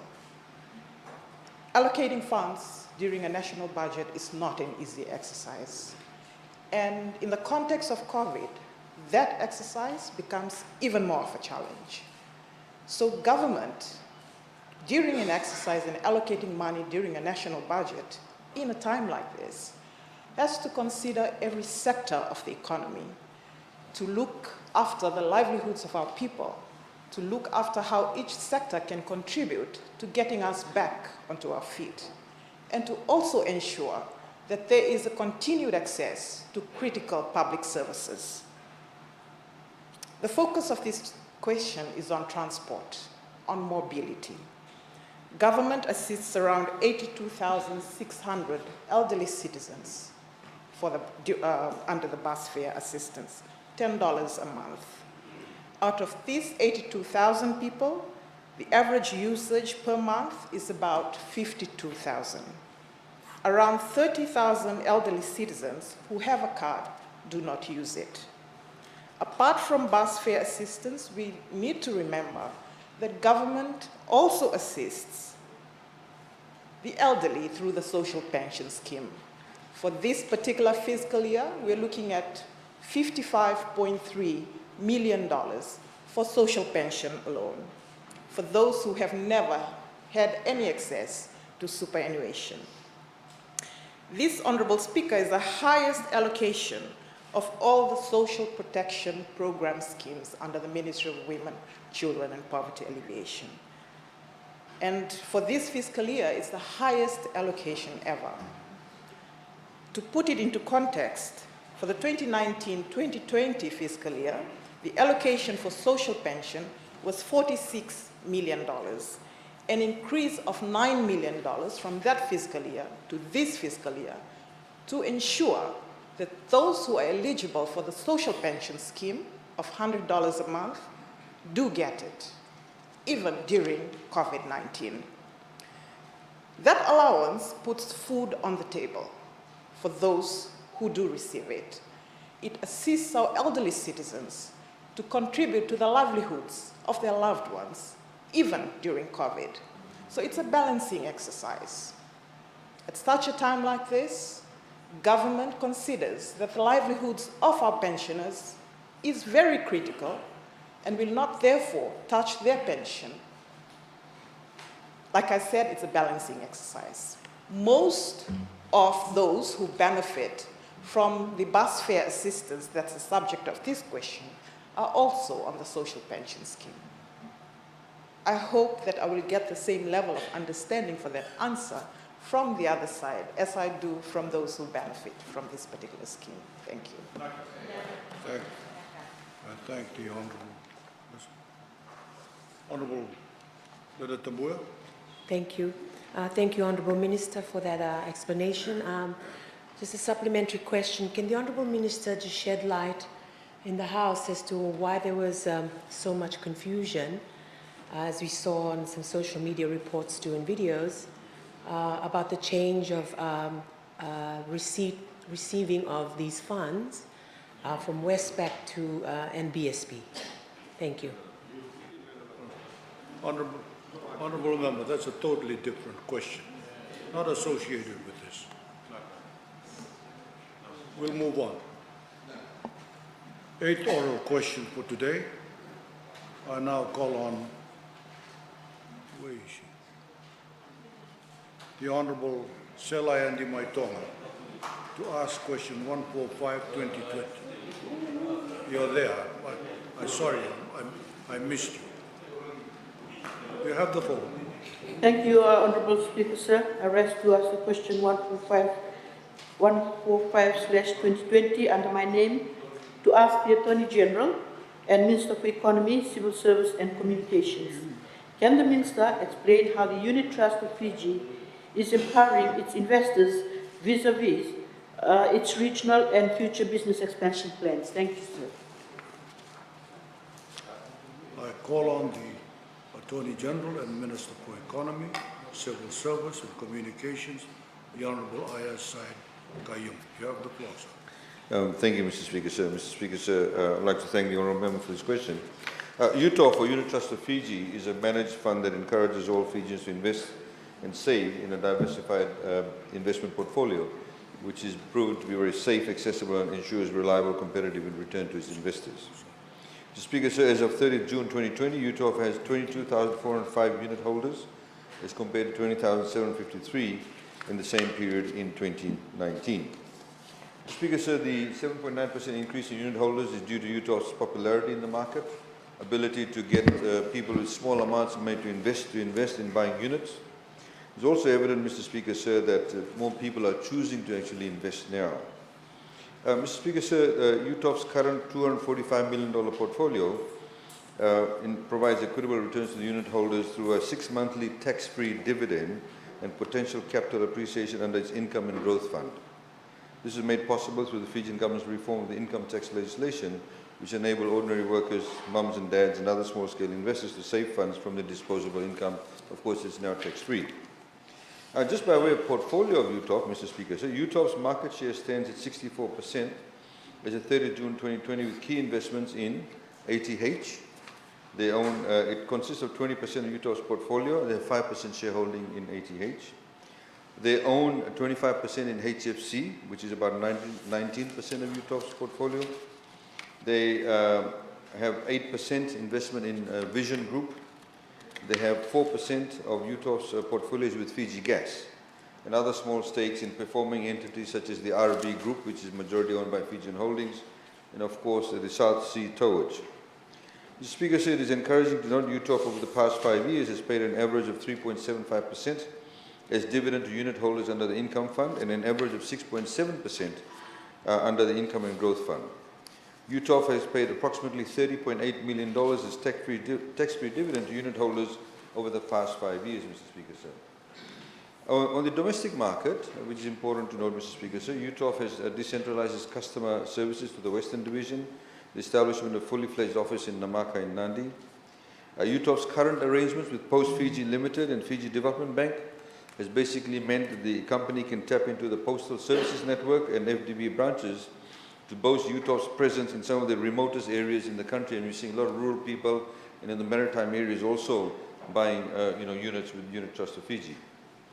UTOF unit holders are still able to make deposits into their investment accounts with Post Fiji and FDB offices, despite the absence of UTOF physical offices in those areas. Mr. Speaker, sir, UTOF is currently exploring its options, talking to FDB and Post Fiji to set up kiosks in key strategic locations, including the northern region. This will be a joint agency approach with the intention of promoting financial literacy and providing investment programs to fellow Fijians, particularly in the agricultural sector. Mr. Speaker, under the National Investment Scheme, that is the Employee Investment Scheme, UTOF has partnered with 43 employers in directly promoting and empowering all working Fijians to save and invest in the future. They currently, for example, have employer schemes with FRCS, Fiji Commerce and Employers Federation, the Judiciary Department, and some of the other organizations. The Speaker says it's encouraging to note that in the first 6 months of this year, UTOF has distributed $3.16 million to 22,405 unit holders. Currently, they put a proposal to TLTB. As you know, with the equal distribution of land lease monies, many accounts are actually held by children who are below the age of 18. And some of them actually will become millionaires by the time they reach 18, depending on which landowning unit they belong to. And so what they propose to TLTB is that whilst TLTB holds those monies in trust, they will actually invest those funds in Unit Trust of Fiji, so that not only get an interest rate from the banks, but actually get the growth in their monies, Mr. Speaker, sir. Regionally, Mr. Speaker, sir, the question also talks about regional initiatives.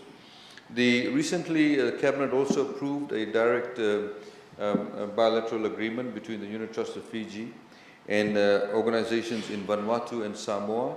Mr. Speaker, so over the past few years, UTOF has managed to get investments by Vanuatu National Provident Fund, actually has bought units in the Unit Trust of Fiji. And the Vanuatu Teachers Credit Union has also bought units in the Unit Trust of Fiji. Samoa Provident Fund has bought units in the Unit Trust of Fiji. Samoa Unit Trust has actually bought units in Fiji. And also the Samoa Parliamentary Fund, they have a pension scheme for their parliamentarians. They've also chosen to invest in UTOF also, which is a huge endorsement of the confidence they have in UTOF, Mr. Speaker, sir. Mr. Speaker, sir, they are now, traditionally they used to invest in the Australian and Asian markets. Now we're seeing them invest actually within Fiji itself through UTOF. Thank you, Mr. Speaker, sir. I thank the Honourable Attorney General. We now move on to the next stage of questions. The first written question. I call on the Honourable Andile Tiang Marabi to ask written question 146-2020. You have the floor, ma'am. Thank you, Honourable Speaker, sir. I rise to ask the question 146-2020, registered under my name, to the Minister for Infrastructure, Meteorological Services, Lands and Mineral Resources. Can the Minister update Parliament on the status of the implementation of rural electrification program in the following areas? At Namau, the landowners of where the Namau Dam is located, Gomar Island and Batilaka subdivision. Thank you, sir. I call on the Minister for Infrastructure, Meteorological Services, Lands and Mineral Resources, the Honourable John Usamat. You have the floor, sir. Mr. Speaker, sir, I'll table my response at the latest sitting date as permitted under Standing Order 45.3. Second written question for today, I call on the Honourable Mitieli Mbulunauza to ask written question 147-2020. You have the floor, sir. Thank you, Honourable Speaker, sir, for question 147-2020, under my name, sir, to ask Minister for Infrastructure, Meteorological Services, Lands and Mineral Resources. Can the Minister update Parliament on the land buyback scheme, in particular, A, the number of applications received, B, the number of applications approved annually per annum, C, the quantum of payment for each buyback per annum, and D, the current status of each successful applicant in 2018 to 2020. I call on the Minister for Infrastructure, Meteorological Services, Lands and Mineral Resources, the Honourable John Usamat. You have the floor, sir. Mr. Speaker, sir, I'll table my response at a later sitting date as permitted under Standing Order 45.3. Third written question for today, I call on the Honourable Ratu Suliano, Madan Tombua, to ask written question 148-2020. You have the floor, sir. Thank you, sir.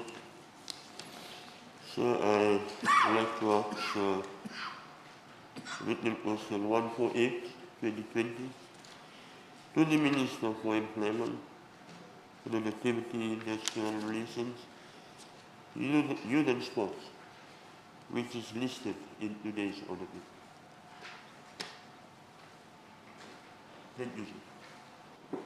I call on the Minister for Employment, Productivity, Industrial Relations, Youth and Sports, the Honourable Pravin Bala. You have the floor, sir. Thank you, Mr. Speaker. Mr. Speaker, I will table my response at a later sitting date as permitted under Standing Order 45.3. Thank you. Thank you, honourable members. Question time is now over. Secretary General. End of week statements. Honourable members, each member may speak for up to 10 minutes with a 10-minute response by the Minister or Ministers responsible for the subject matter of the member's speech. No seconder is required and there will be no other debate. I now call on the Honourable Pio Tikadundua to deliver his end of the week statement. You have the floor, sir. Thank you, Honourable Speaker. Mr. Speaker, I rise to present my end of week statement on the review of the free medicine program. This statement will highlight the shortfalls as well as the need for a review. Mr. Speaker, the free medicine program was introduced in the 2015 national budget that was announced on the 21st of November 2014 to take effect from 1st January 2015. Turning promises into deeds was the budget theme. Now, one of the promises of the Fiji First was to provide for free all price-controlled medicine that would be prescribed by doctors, including for non-communicable diseases, to those earning less than $20,000 per annum. Mr. Speaker, the review should consider increasing the threshold to $30,000. Later, when the program was rolled out, a Ministry of Health circular stated that only adults over 18 years earning less than $20,000 per annum and individuals under 18 years, if their combined parental income is less than $20,000 per annum, qualify. Mr. Speaker, I am recommending to increase qualification to those from families earning less than $30,000 per annum. Mr. Speaker, firstly, when the program was implemented, only 72 price-controlled medicines were listed as free medicine, now, which later increased to 142 in 2016. What concerns me is the contradiction in as far as the eligibility provisions are concerned. This policy is discriminatory against anyone in a family below the age of 18 years whose parents' combined income is more than $20,000.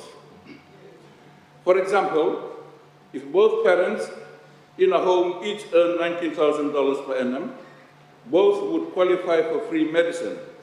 However, their children under the age of 18 years will not qualify. At this stage of their lives, it is most likely that the children of the family would still be getting an education and not earning an income, Mr. Speaker. Mr. Speaker, this is absolutely not fair in my view to the children, as it is discriminatory. The Honourable Minister can clarify this matter later. But Mr. Speaker, similar to the Fiji First 2014 elections promise to continue maintaining zero VAT on 7 basic food items and prescription medication, the free medicine program has been a promise turned into a misdeed. 3 years ago, approximately 25,000 people were benefiting from free medicine. This is similar to the Fiji Electricity Authority subsidy of free electricity, as it was called, or the so-called free water, when it is actually subsidized water bills. The beneficiaries may have increased over this time. However, it is not proportionate to the segment of our population living in poverty by government's own statistics. Mr. Speaker, while more than 28% of our population lived in poverty and thousands of others earned less than $20,000 annually, one wonders why the numbers were not significantly higher if the program was as highly beneficial as it was made out to be by the government when it was rolled out 5 years ago. Now, a significantly higher percentage of our population live in abject poverty, are in poverty, or almost on the threshold of sliding into poverty. And we all know why we must make every endeavor to help them. From statistics 3 years ago, the low numbers then can be attributed to bureaucracy.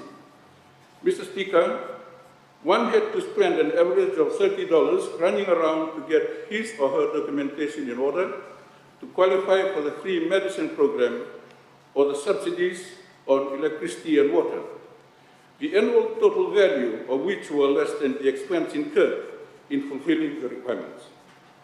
Therefore, Mr. Speaker, the bureaucracy and the inability to get all prescribed medicine for free was and still is a huge hindrance.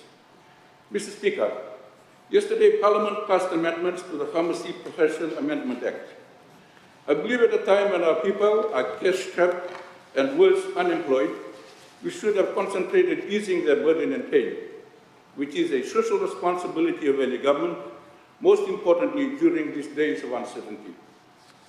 We should have been giving thumbs up to legislation to make easy the access to quality medication to our population and ensure free medicine was available at all times in every corner of Fiji.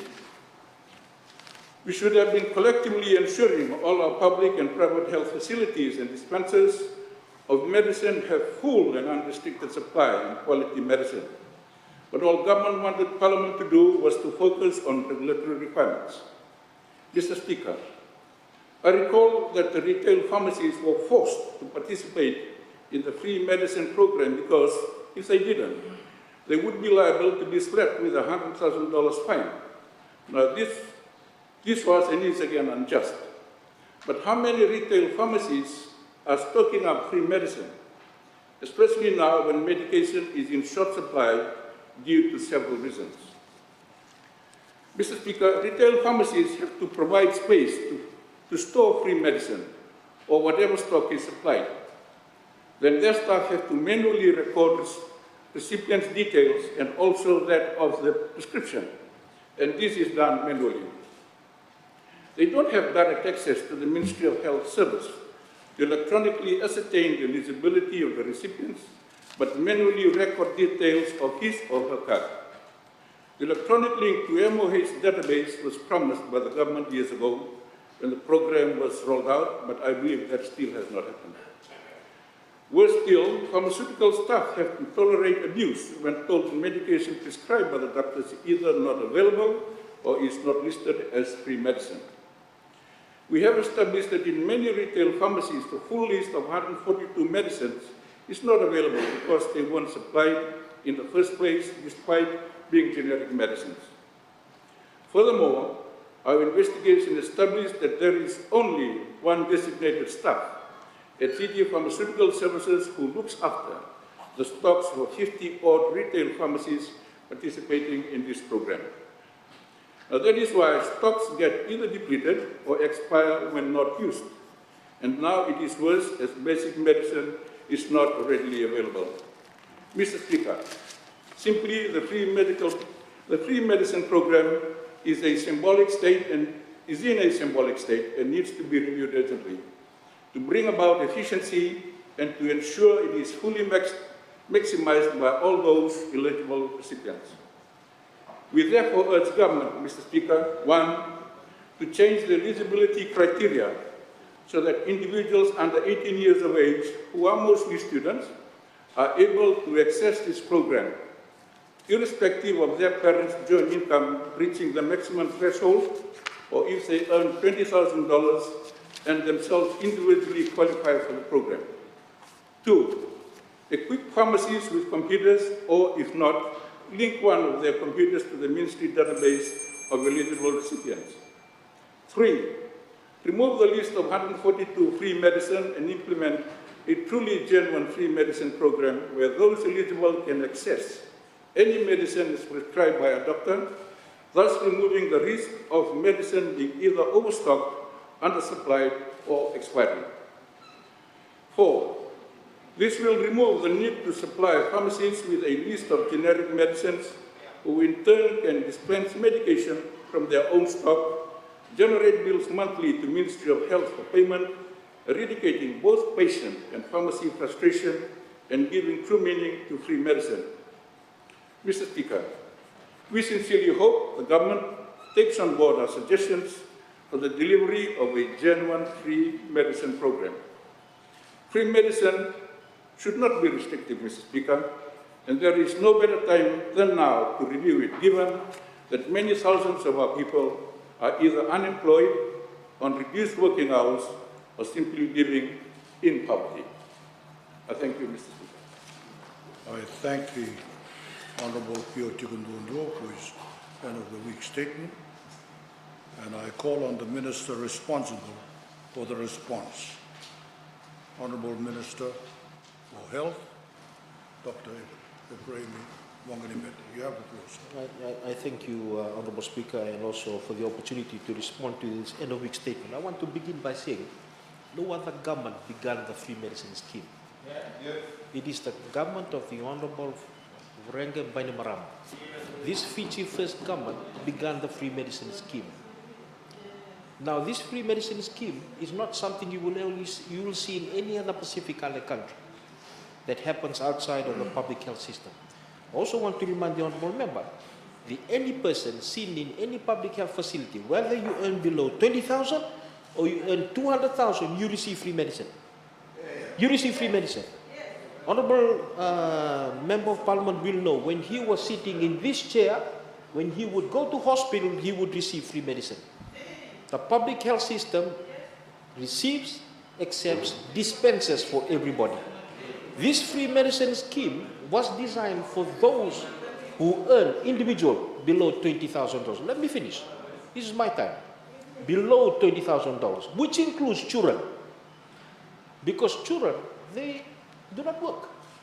So they also receive free medicine during this. It's individuals, Honorable Speaker, below 20,000, not households.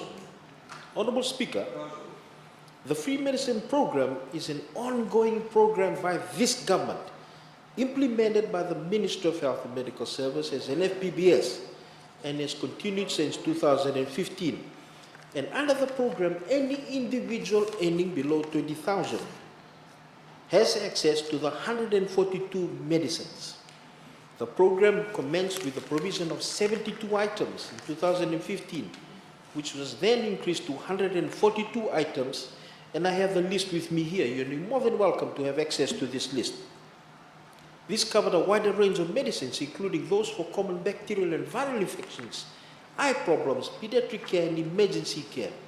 In addition to this, also added to this was consumable products, which included plaster, cotton wool, dressing gauze, and elastic bandages. The medicines, Honorable Speaker, are targeted to cater for the effective management initially of non-communicable diseases by increasing accessibility to the available medicine. This is definitely a positive step in addressing healthcare for the burden of NCDs in Fiji. And Honorable Speaker, a lot of those who continue to use the free medicine scheme are predominantly the elderly people in that age group, in that category below $20,000, specifically for NCDs, whilst it is open for everyone who are earning less than $20,000.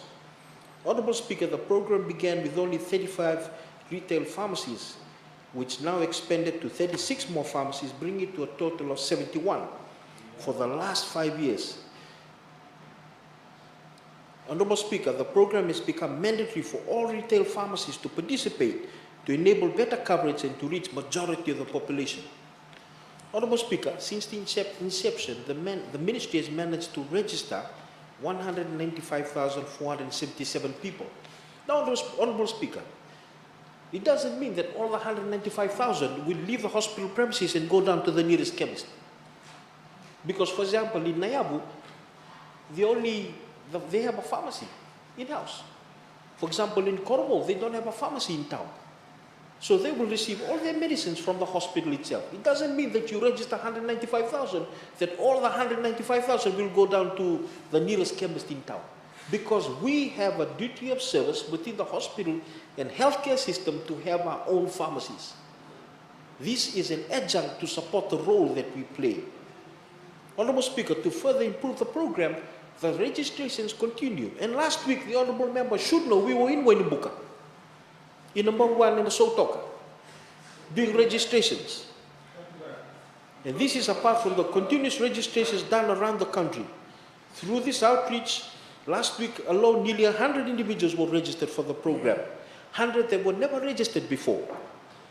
The free medicine program complements the pharmaceutical services currently delivered from the government health facilities and is further improving accessibility and affordability of medicines to every Fijian.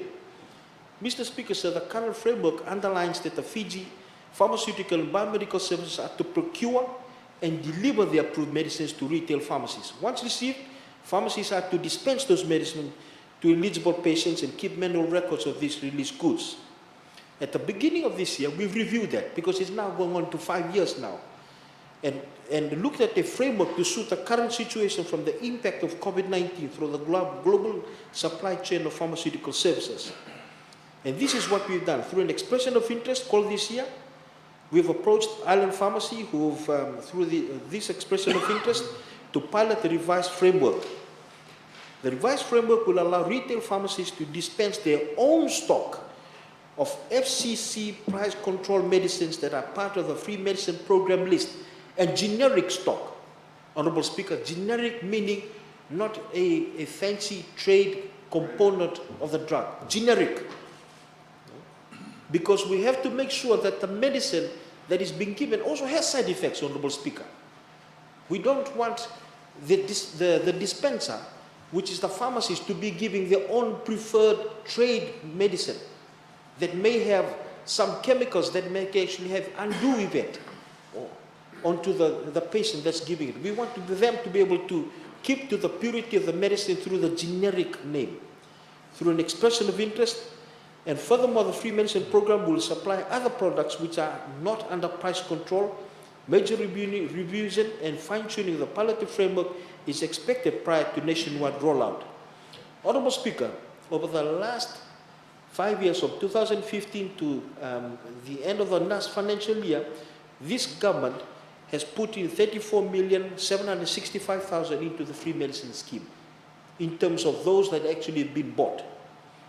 Last year alone, it was 5,837,697. Honorable Speaker, the Ministry of Health and Medical Services are in ongoing consultations with regards to having all retail pharmacies providing free medicine program using the revised framework, allowing more accessibility of medicines to all Fijians who are entitled under the program. In addition, the Ministry continues its efforts to improve registration to ensure all eligible Fijians have access to the program that will support government's commitment to improving healthcare services to all Fijians. I want to finish by saying, Honorable Speaker, this is a new program. It's never been done before in Fiji, nor in any other country around the Pacific. We know that there are things that will need to be fine-tuned. There are challenges in certain areas. We will continue to do that, Honorable Member, because we have a duty of care that we will make this a success. I thank you, Honorable Speaker. I thank the Honourable Minister. We will move on, and I call on the Honourable Inosi Kurindrani to deliver his end of the week statement. You have the floor, sir. Thank you, Mr. Speaker, sir.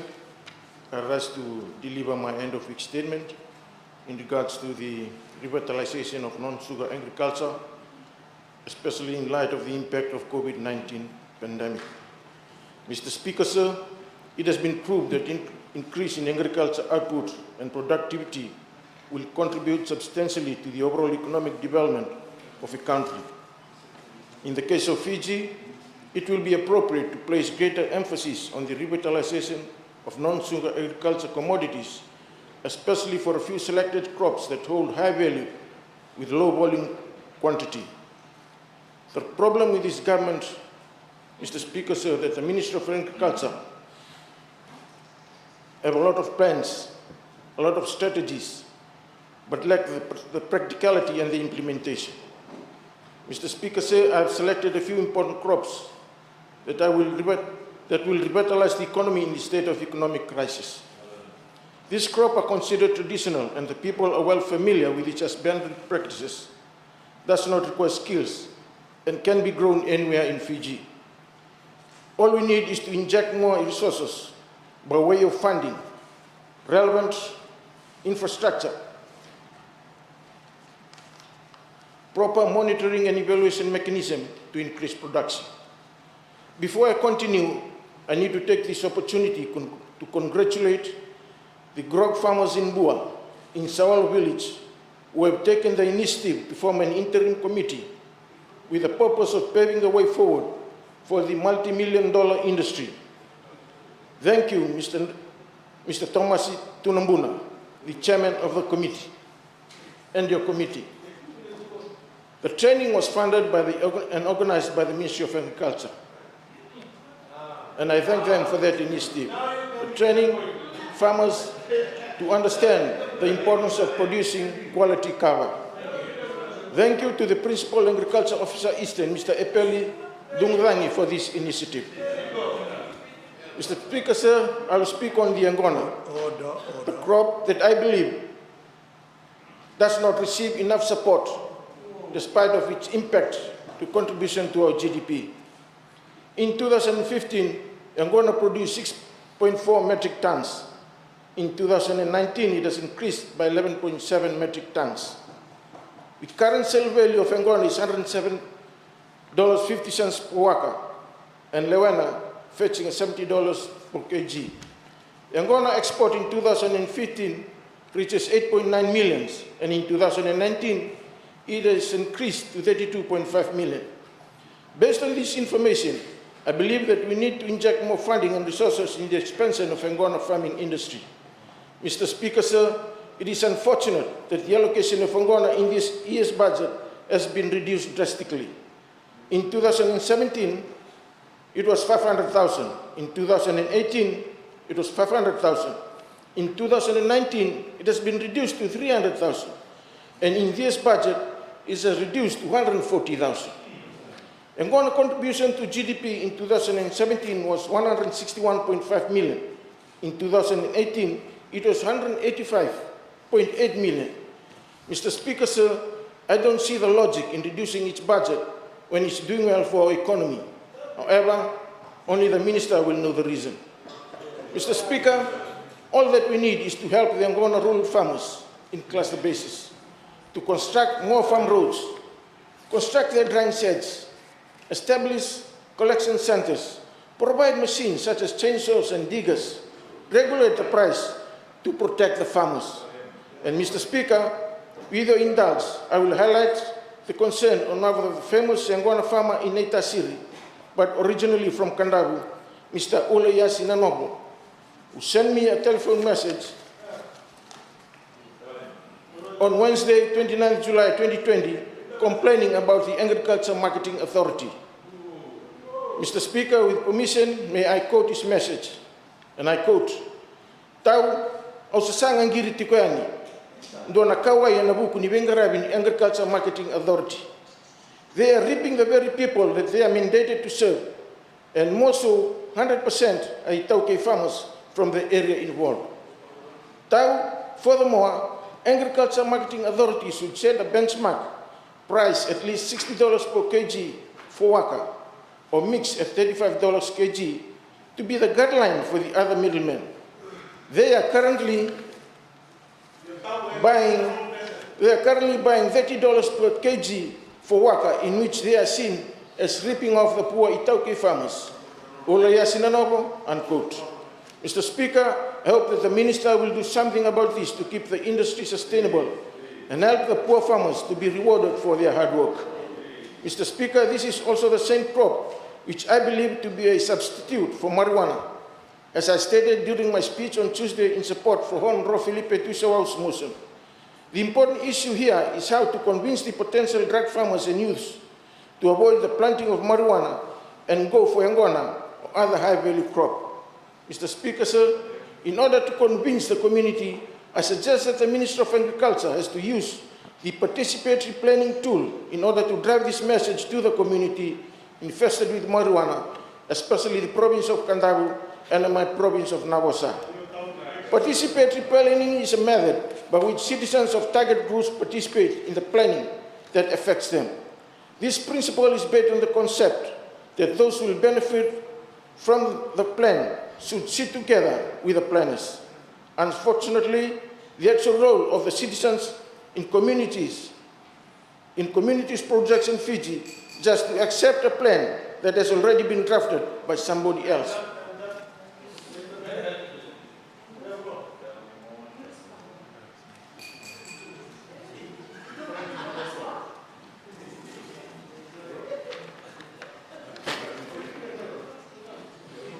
Who drawn up by a plan, who has very little knowledge and understanding of the people that need and needs and their problems. The second crop that I believe that will help revitalize our economy, Mr. Speaker, sir, is dalo. In 2015, dalo produced 60.9 metric tons. However, in 2019, it has been reduced by 51.5 tons. This data confirms that there has not been enough resources given to Ndalo over the period like Angola, despite of the high economic contribution to the GDP. Mr. Speaker, I cannot understand why the budget for Ndalo development program has been reduced. In 2017, it was 800,000. By this year's budget, it has reduced by 250,000. Even though Ndalo export revenue continued to increase from 2015 from 22 million to 2019, 25 million. Mr. Speaker, sir, we have a lot of Matangali lands out there in the rural areas, lying idle. We need more funding for Ndalo, farming for development, to transit from subsistence to semi-commercial and commercial. This is what the Minister of Agriculture has been preaching about, but the reality on the ground is different.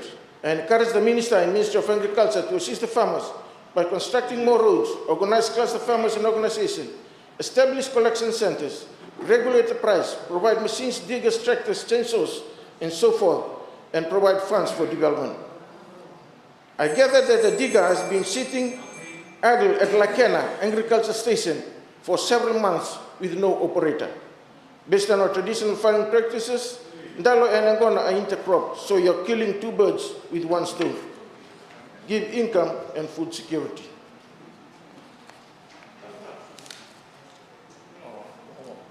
On my final quote, Mr. Speaker, sir, is the ginger. Ginger is grown in most part of Fiji and can be harvested as green and mature ginger. Farmers need to be assisted for development costs, farm roads, machines, and cleaning equipments.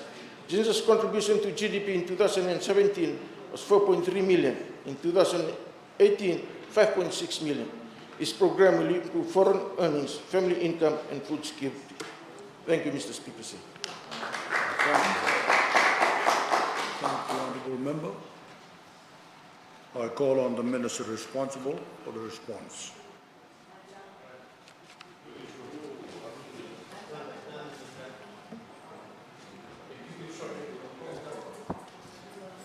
Mr. Speaker, I rise to provide my response to the statement by Honourable Kurundani on revitalization of non-sugar agriculture.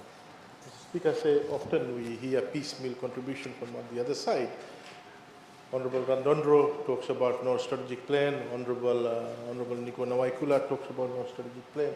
Mr. Speaker, here it is, our strategic plan for the Ministry of Agriculture. Wow. 2019 to 2023. 2019 to 2023. The thing is, Mr. Speaker said, they refuse to read reports, plans that we provide, and then come in this house and mislead and waste our time. Mr. Speaker said he would have done justice if he would have asked his Tau to text me rather than him. Mr. Speaker said, let me reiterate what Honourable Prime Minister and Honourable Minister for Economy has said in his budget speech, that we take agriculture very seriously. We are giving agriculture every priority that it needs. Mr. Speaker said, we fully understand that growing agriculture not only means growing the economy, but also means that all those who will benefit, who are associated with agriculture, whether it's farmers, whether it's landowners, whether it's others who are supplying the factors of production, such as fertilizer or any input that is provided, if agriculture sector grows, agriculture sector creates surplus, then all those who are engaged in agriculture sector, they will benefit. The landowners will benefit in terms of more rental income, the farmers will benefit in terms of more price that they get for their crop, the other resources, those who are supplying, laborers will benefit in terms of getting more wage rates, Mr. Speaker said. So Mr. Speaker said, it is in our interest to ensure that we get agriculture to grow, and that is why, Mr. Speaker said, every now and then we continue to say that please we need to get the land under production. Unlike what they come and speak here and they go behind our back and then tell landowners not to renew your land, don't give your land to land bank. Mr. Speaker said, on one hand, what you were, Mr. Speaker said, order. Mr. Speaker said, let me talk about some of the explicit revenue side policies which the government implemented. Commercial agriculture, Mr. Speaker said, government approved the establishment in 1st of January 2009 to 31st December 2028, that they shall be exempt from tax as follows: capital investment from $250,000 to $1 million, 5 consecutive years. Capital investment from 1 million to 2 million for 7 consecutive fiscal years. Capital investment for 2 million to 2 million or above for 13 consecutive fiscal year. There will be no tax on any investment on agro-processing facilities. Similarly, on biofuel production, Mr. Speaker said, the specific tax incentive. For example, capital investment from 250,000 to 1 million, 5 consecutive year. Capital investment 1 to 2 million, 7 consecutive year, and capital investment over 2 million, 13 consecutive year. Mr. Speaker said there is a tax-free zone where anyone who engages, any company establishes for processing facilities will get a 13-year tax holiday. This customs concession, Mr. Speaker said, all agricultural machinery that are imported will attract zero duty. All agricultural machinery, Mr. Speaker said. That demonstrates how much government has gone in terms of enticing investment in the agriculture sector. Mr. Speaker said agriculture investment is risky, and that's why you see commercial banks really not giving their priority in terms of having more portfolio for agriculture sector. And it is in this regard that government has established and got a Fiji Development Bank in collaboration with Fiji Reserve Bank to ensure that the agriculture sector is given priority in terms of lending. Mr. Speaker said I was there last week. I spoke to the acting CEO of the FDB, and from next week, all the agriculture meetings that we will hold, Mr. Speaker said we will have FDB person there talking about the products and explain to the farmers the various products that they have and the cost of borrowing in particular, so the farmers do understand about it and use FDB as a leverage for financial resource, Mr. Speaker said. Mr. Speaker said, we are also, you would have noted, you would have seen in TV, you must have read in papers, how we are now working closely with Fiji National Provident Fund in getting them to come with us and make farmers members of Fiji National Provident Fund, Mr. Speaker said, so that they too can be guaranteed social security when they retire, when they after 55, Mr. Speaker said, and they're treated same way as those who are engaged in the formal sector. Mr. Speaker said the Reserve Bank has increased its allocation in the 2020 to 100 million towards import substitution and export finance facility, Mr. Speaker said. Mr. Speaker said, so the full funding for the facility is $300 million. Mr. Speaker said, 2012, the government established the small and medium credit grantee scheme to encourage private sector lending to these micro and small and medium enterprise, which is administered by the Reserve Bank of Fiji. Mr. Speaker says, you will know, government will now guarantee 60% of the principal on the defaulted loans up to a limit of $60,000 per business. The scheme is expected to improve small and micro enterprise, Mr. Speaker said. Mr. Speaker said, the Honorable Korondani was talking about allocation, budgetary allocation. Mr. Speaker said, Honorable Nawaikula also mentioned about reduction in budget for this year for the Agriculture Ministry. Absolutely not. I don't know what budget is budget estimate he is looking at. Mr. Speaker said, you pick up the revised 2019-2020 budget estimate. Wait. You pick up the revised 2019-2020, 2020 estimate, and then you look at the 2020-21 estimate. Mr. Speaker said, there's two things. One, there's an increase in budget. Number two, increase by 5 million. Go and read it. Go and check. Now you're saying, don't carry out a conversation between you, honorable Mr. Speaker said, members. Don't carry out a conversation between you two. Mr. Speaker said, we are now working with exporters very closely in going out and giving the confidence to the farmers by signing up before they get into the field, saying that this is the price. Honorable Kurundari was talking about the price. Mr. Speaker said precisely to deal with that problem, we're now going and signing with the farmers saying, we will buy this crop if you grow, and this is the price we will buy it at, and we will buy all, Mr. Speaker said. The price is stated in the contract that they signed, Mr. Speaker said. So, Mr. Speaker said, this is a new incentive we have Mr. Speaker, as of today, through the engagement, we have contracted farmers in the area of Sambeto, Kavanangasau, Davasamu, Waito, Nandariba. Can you listen? Let me repeat. Sambeto, Kavanangasau, Davasamu, Talevu, Waito, Nandaribatu, Lamaiguna. Mr. Speaker say the list goes on and on and on.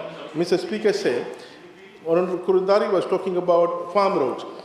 Mr. Speaker said, Mr. Speaker said, Mr. Speaker said, we have embarked on ensuring that we assist the farmer in getting the produce to the market by doing the farm roads. Mr. Speaker said, we have in phase one, we have done 27 farm roads with an estimated length of 47.6 kilometers. Mr. Speaker said, 47.6 kilometers is not a small length of farm road, Mr. Speaker said. Mr. Speaker said, benefiting 964 farmers, Mr. Speaker said. Out of this, 12.6 were Central Division, 12 in the 12 kilometer Northern Division, 12.8 in Western Division, 10.2 in Eastern Division. Mr. Speaker said, he said how much? When I said 47.6 is not enough, if I would have said 90, he would have said not enough. Because he just wants to say not enough. Mr. Speaker said, phase two, 32 farm roads will be done. 55.5 kilometers, Mr. Speaker said, will benefit 1,216 farming community, Mr. Speaker said. On this, 12 kilometers, now he says we don't need it. They were saying they needed it. Don't listen to him. Order. Mr. Speaker said, Order. Mr. Speaker said, he was saying about we need water. Mr. Speaker said, we've got an... Order. Mr. Speaker said, Order. Mr. Speaker said, Order. we just commissioned a water project in Vungale, Tavua, benefiting 80 farmers, Mr. Speaker. 80 farmers, Mr. Speaker said. Mr. Speaker said, this is how we plan to accelerate the revitalization of agriculture. Revitalization started long ago, Mr. Speaker said. We are changing the slope of the speed. We're changing the slope of the speed of revitalization. Thank you.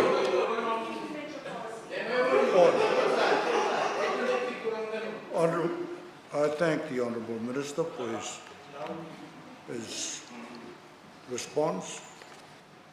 Obviously, there are others here a bit hungry. But I intend to finish this session. The next end of the week statement, I call on the Honourable Alvik Maharaj. You have the floor, sir. Thank you, Honourable Speaker. Honourable Speaker, every Fijian has the right to have access to clean and safe water in adequate quantities. This is clearly highlighted in the 2013 Constitution of the Republic of Fiji, and the Fijian government is working tirelessly to meet this goal. I further concur that Fiji's 5-year and 20-year National Development Plan articulates government's focus on major investment in the water sector to cater for long-term water supply needs. I would like to highlight that over 829,000 Fijian nationwide benefit from the current water supply scheme, which is due to the effort from the Fijian government and Water Authority of Fiji. To take us back to 2009, government in its commitment to continuous improvement reformed the Water and Sewerage Department to the Water Authority of Fiji, known as WAF, to enhance sustainable delivery of water and sewage provision to optimum levels of service. The Water Authority of Fiji has inherited much of the time-worn infrastructure that had provided water to the people, many of which was built along the coast in response to development and population trends. As a consequence of these highly exposed and vulnerable infrastructures, the Water Authority of Fiji had to develop strategies and plans to reduce the risk of this system while also meeting the demands of the nation and providing clean and safe water to your fellow Fijians. The Water Authority of Fiji is guided by few policies and statutory documents such as 5-year and 20-year National Development Plan, the Water Authority of Fiji Act 2007, the recently completed Water Authority of Fiji Strategic Plan 2020 to 2025, and the Water Authority of Fiji's 20-year Master Plan. This document provides a guide to the operations of the Water Authority in delivering sustainable infrastructure and service to urban, peri-urban, rural and maritime areas. I would like to take this opportunity to highlight that the Fijian government has spent approximately 1.3 billion Fijian dollars on infrastructure replacement and constructing new infrastructure. A decade ago, in 2010, 138,000 urban and peri-urban households in Fiji were connected to WEF reticulation system. To ensure Fijians have access to clean and safe water, the Water Authority of Fiji has completed 2,375 projects as of 31st December 2019, emphasizing more than 80% of Fijian population have access to water today. Some of the major projects were taken by Water Authority of Fiji in ensuring that Fiji is trekking along the right path towards achieving the target by 2030. Mr. Speaker, this reflects the nature of the works implemented by Water Authority of Fiji, most of which are capital projects aimed at improving the livelihoods of all Fijians and bringing us one step closer to meeting the 2030 target. Water is and will continue to be the critical resource for Fijians, now more than ever. In prioritizing these critical resources, the government has allocated a total of 120.25 million Fijian dollars in this financial year, 2020 to 2021, to Water Authority of Fiji, helping them in their capital project to achieve the goal of 24/7 delivery of water to all Fijians and expand Fiji's sewage network. I know this week especially has put Water Authority of Fiji under spotlight, and I would like to commend them for their efforts in trying to restore water supply around Suvarnasori corridor. I would now like to mention Water Authority of Fiji's list of projects that have been budgeted for this financial year that will help ordinary Fijians. 24.4 million is allocated for water treatment plant. This allocation includes upgrading of major water treatment plants such as Waiwai and Deomba, Namau and Balevutu civil works, upgrade automation of Nandango and Matovo, and establishment of Savu-Savu and Levuka package plant, including upgrading of critical infrastructure, namely Benau to Nasialevu intake and Nangatagatu inlet reconfiguration works. WEF supplies about 134,000 megaliters of treated water annually to homes and businesses nationwide, including treatment of wastewater to an average of 21,666 megaliters. B, as part of a 5-year and 20-year National Development Plan, Water Authority of Fiji to undertake major investment to cater for country's long-term water supply needs, including an investment of 4.8 million to improve water distribution system. The project listed under this section are Lalsing to Rewa Bridge Project, Garawalu, Naiselesele, borehole development, and Nandango to Nandele pipeline construction. A total of 210,000 people will benefit from the completion of these 3 major projects. C, a total of 7.2 million has been allocated for wastewater treatment plant, which includes consolidation works at Kinoya, Olosara, Votua, Namara, ICS, Pacific Hava, Namboro, and upgrade work at Napkavai wastewater treatment plant. Fijians will greatly benefit from this as we expect to see an increase in water supply capacity by 26% and wastewater treatment capacity by 164%. D, the ongoing Rewa water supply project is expected to be completed and will supply 40 megaliters of water into the constrained Suva system. E, Fijians in rural areas should not be left behind. and thanks to an allocation of 6.3 million to the Rural Water Supply Program. The Rural Water Scheme comprises of 32 projects for this financial year and will benefit a population of 11,000 countrywide. Honourable Speaker, an allocation of 3.5 million has also been provided for rural water cutting to communities in non-metered areas during periods of drought, natural disaster, and water disruption.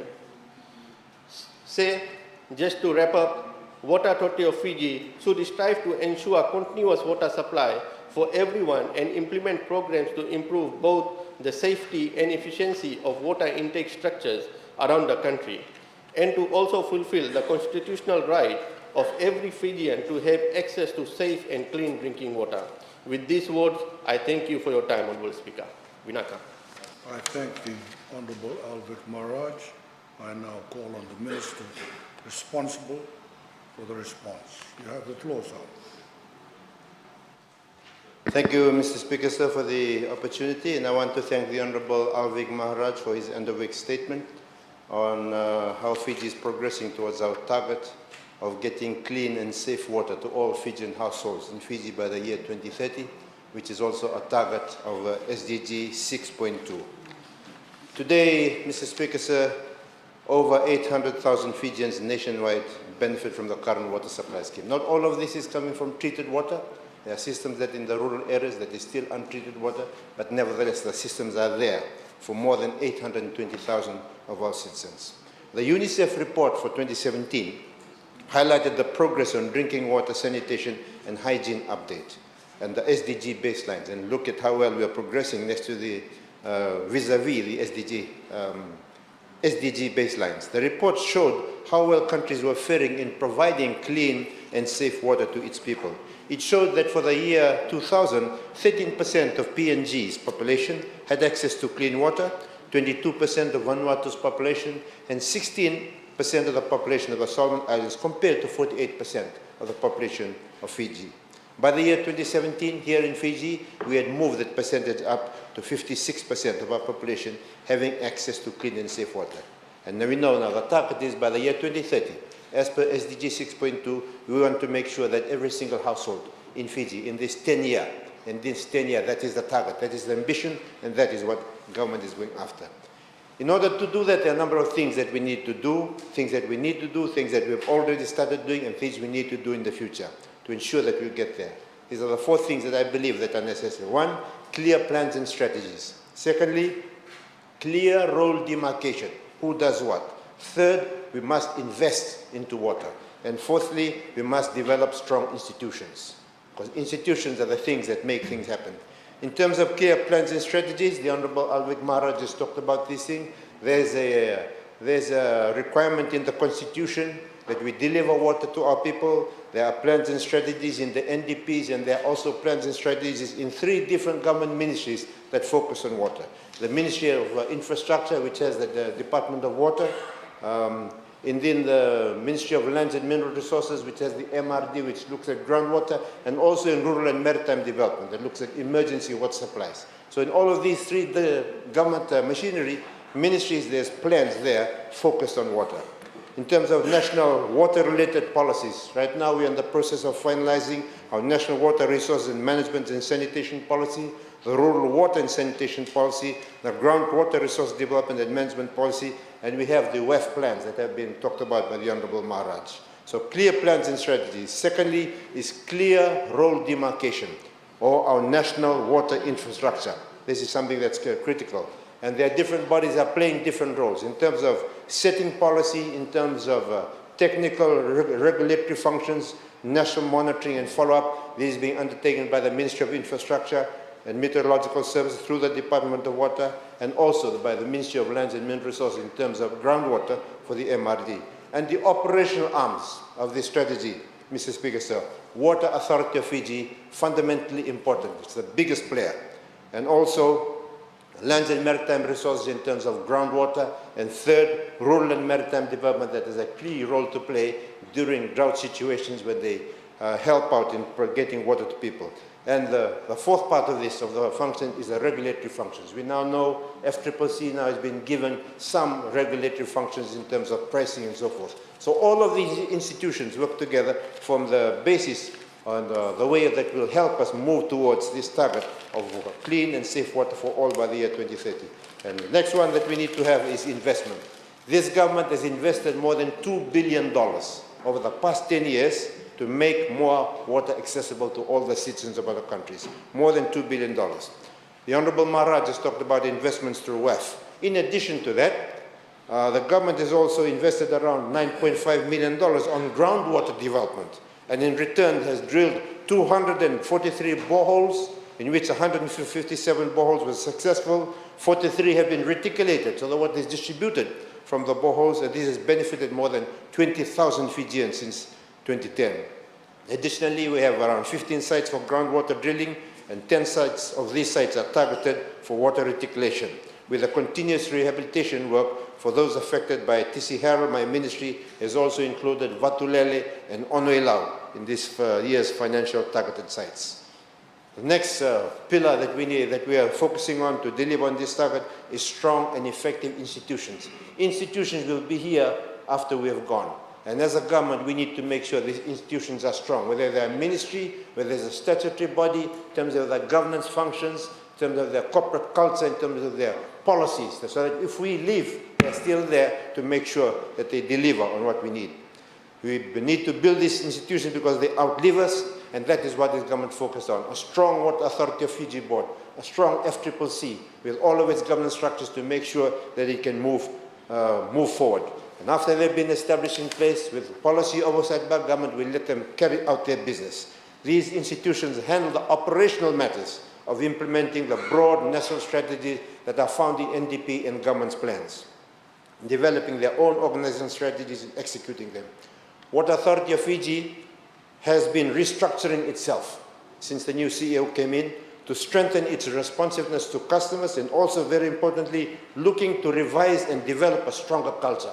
I think this is something the new CEO has brought in, a focus on culture, to make sure that the people that work in WEF combine together so that when you serve your employees, they can then serve the customers better. I think that is the focus that they were working through the organization, serving workers better so that they can serve the customers well. So it does not help when MPs make all kinds of unsubstantiated allegations in this House about the operation of entities like National Water Infrastructure, like Water Authority of Fiji.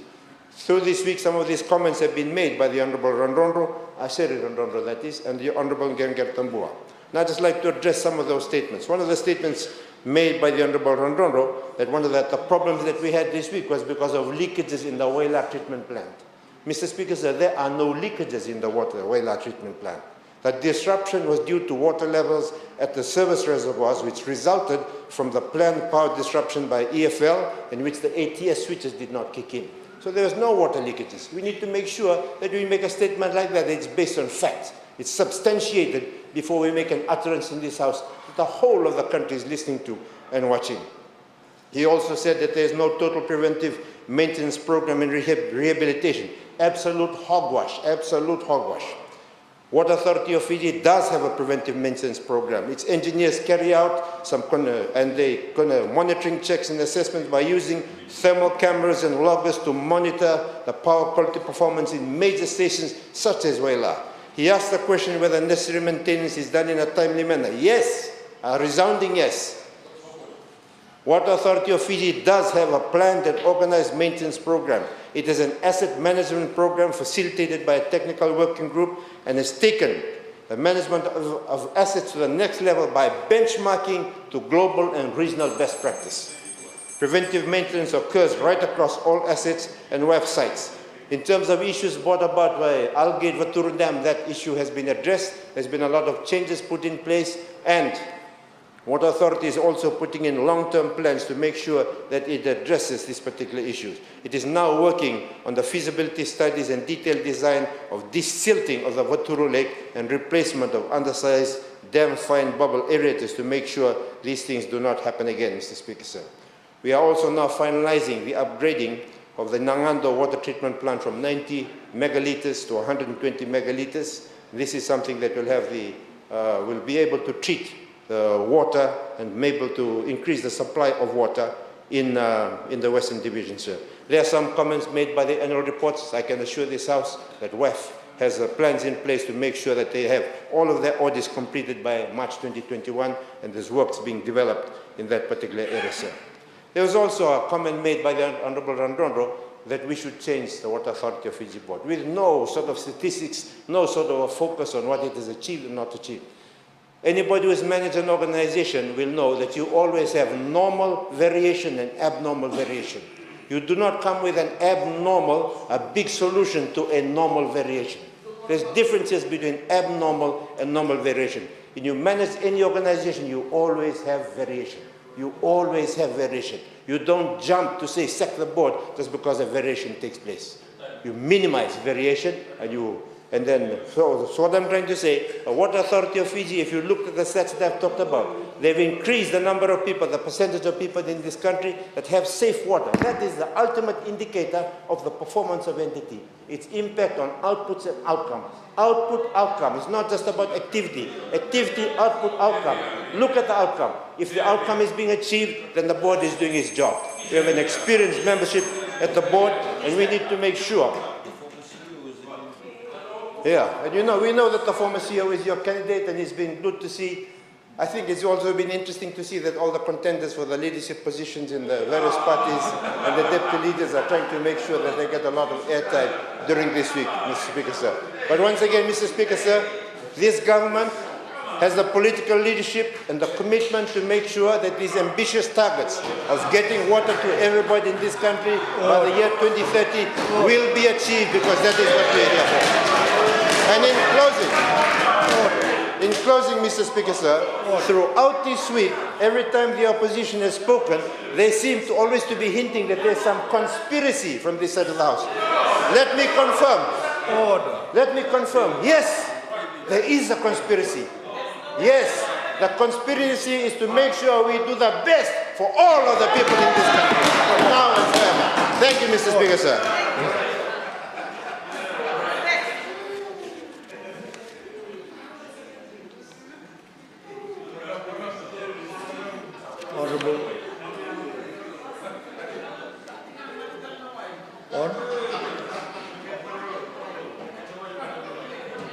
Honourable members, I believe that brings to an end the end of week statements. Secretary General. Adjournment.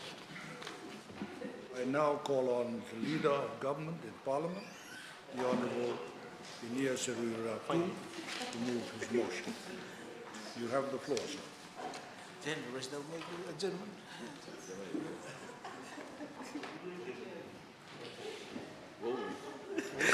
Thank you, Mr. Speaker. I got so excited about the conclusion of this session, and I lost my adjournment motion. No, we can do it tomorrow.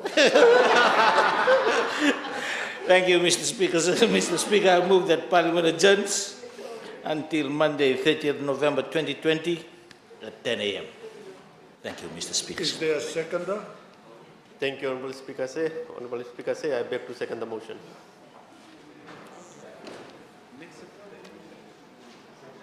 Honourable members, Parliament will now vote on the motion.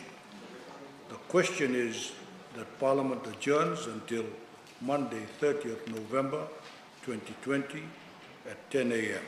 Does any member oppose the motion? No. Honourable members, since no member opposes, the motion is agreed to unanimously. Honourable members, on a very important note, I wish to reiterate the advisory from the Ministry of Health. Please download the Care Fiji contact tracing application if you are organizing an event. Make sure that everyone attending the event has Care Fiji installed with the Bluetooth switched on. When someone arrives, they should show that they have Care Fiji on their phone. If not, they must manually sign in with someone at the front. There should be no exceptions. This is vital as it is a health and safety issue.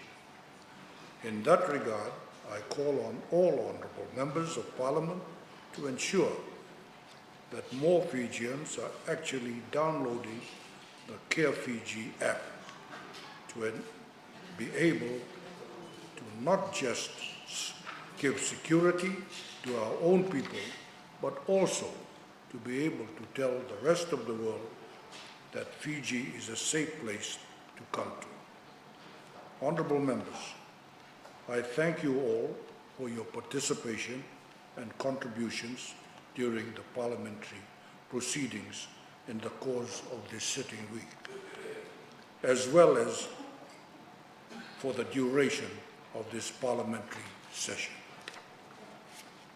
As all honourable members are aware, the Parliament prorogues on Monday, 25th October 2020.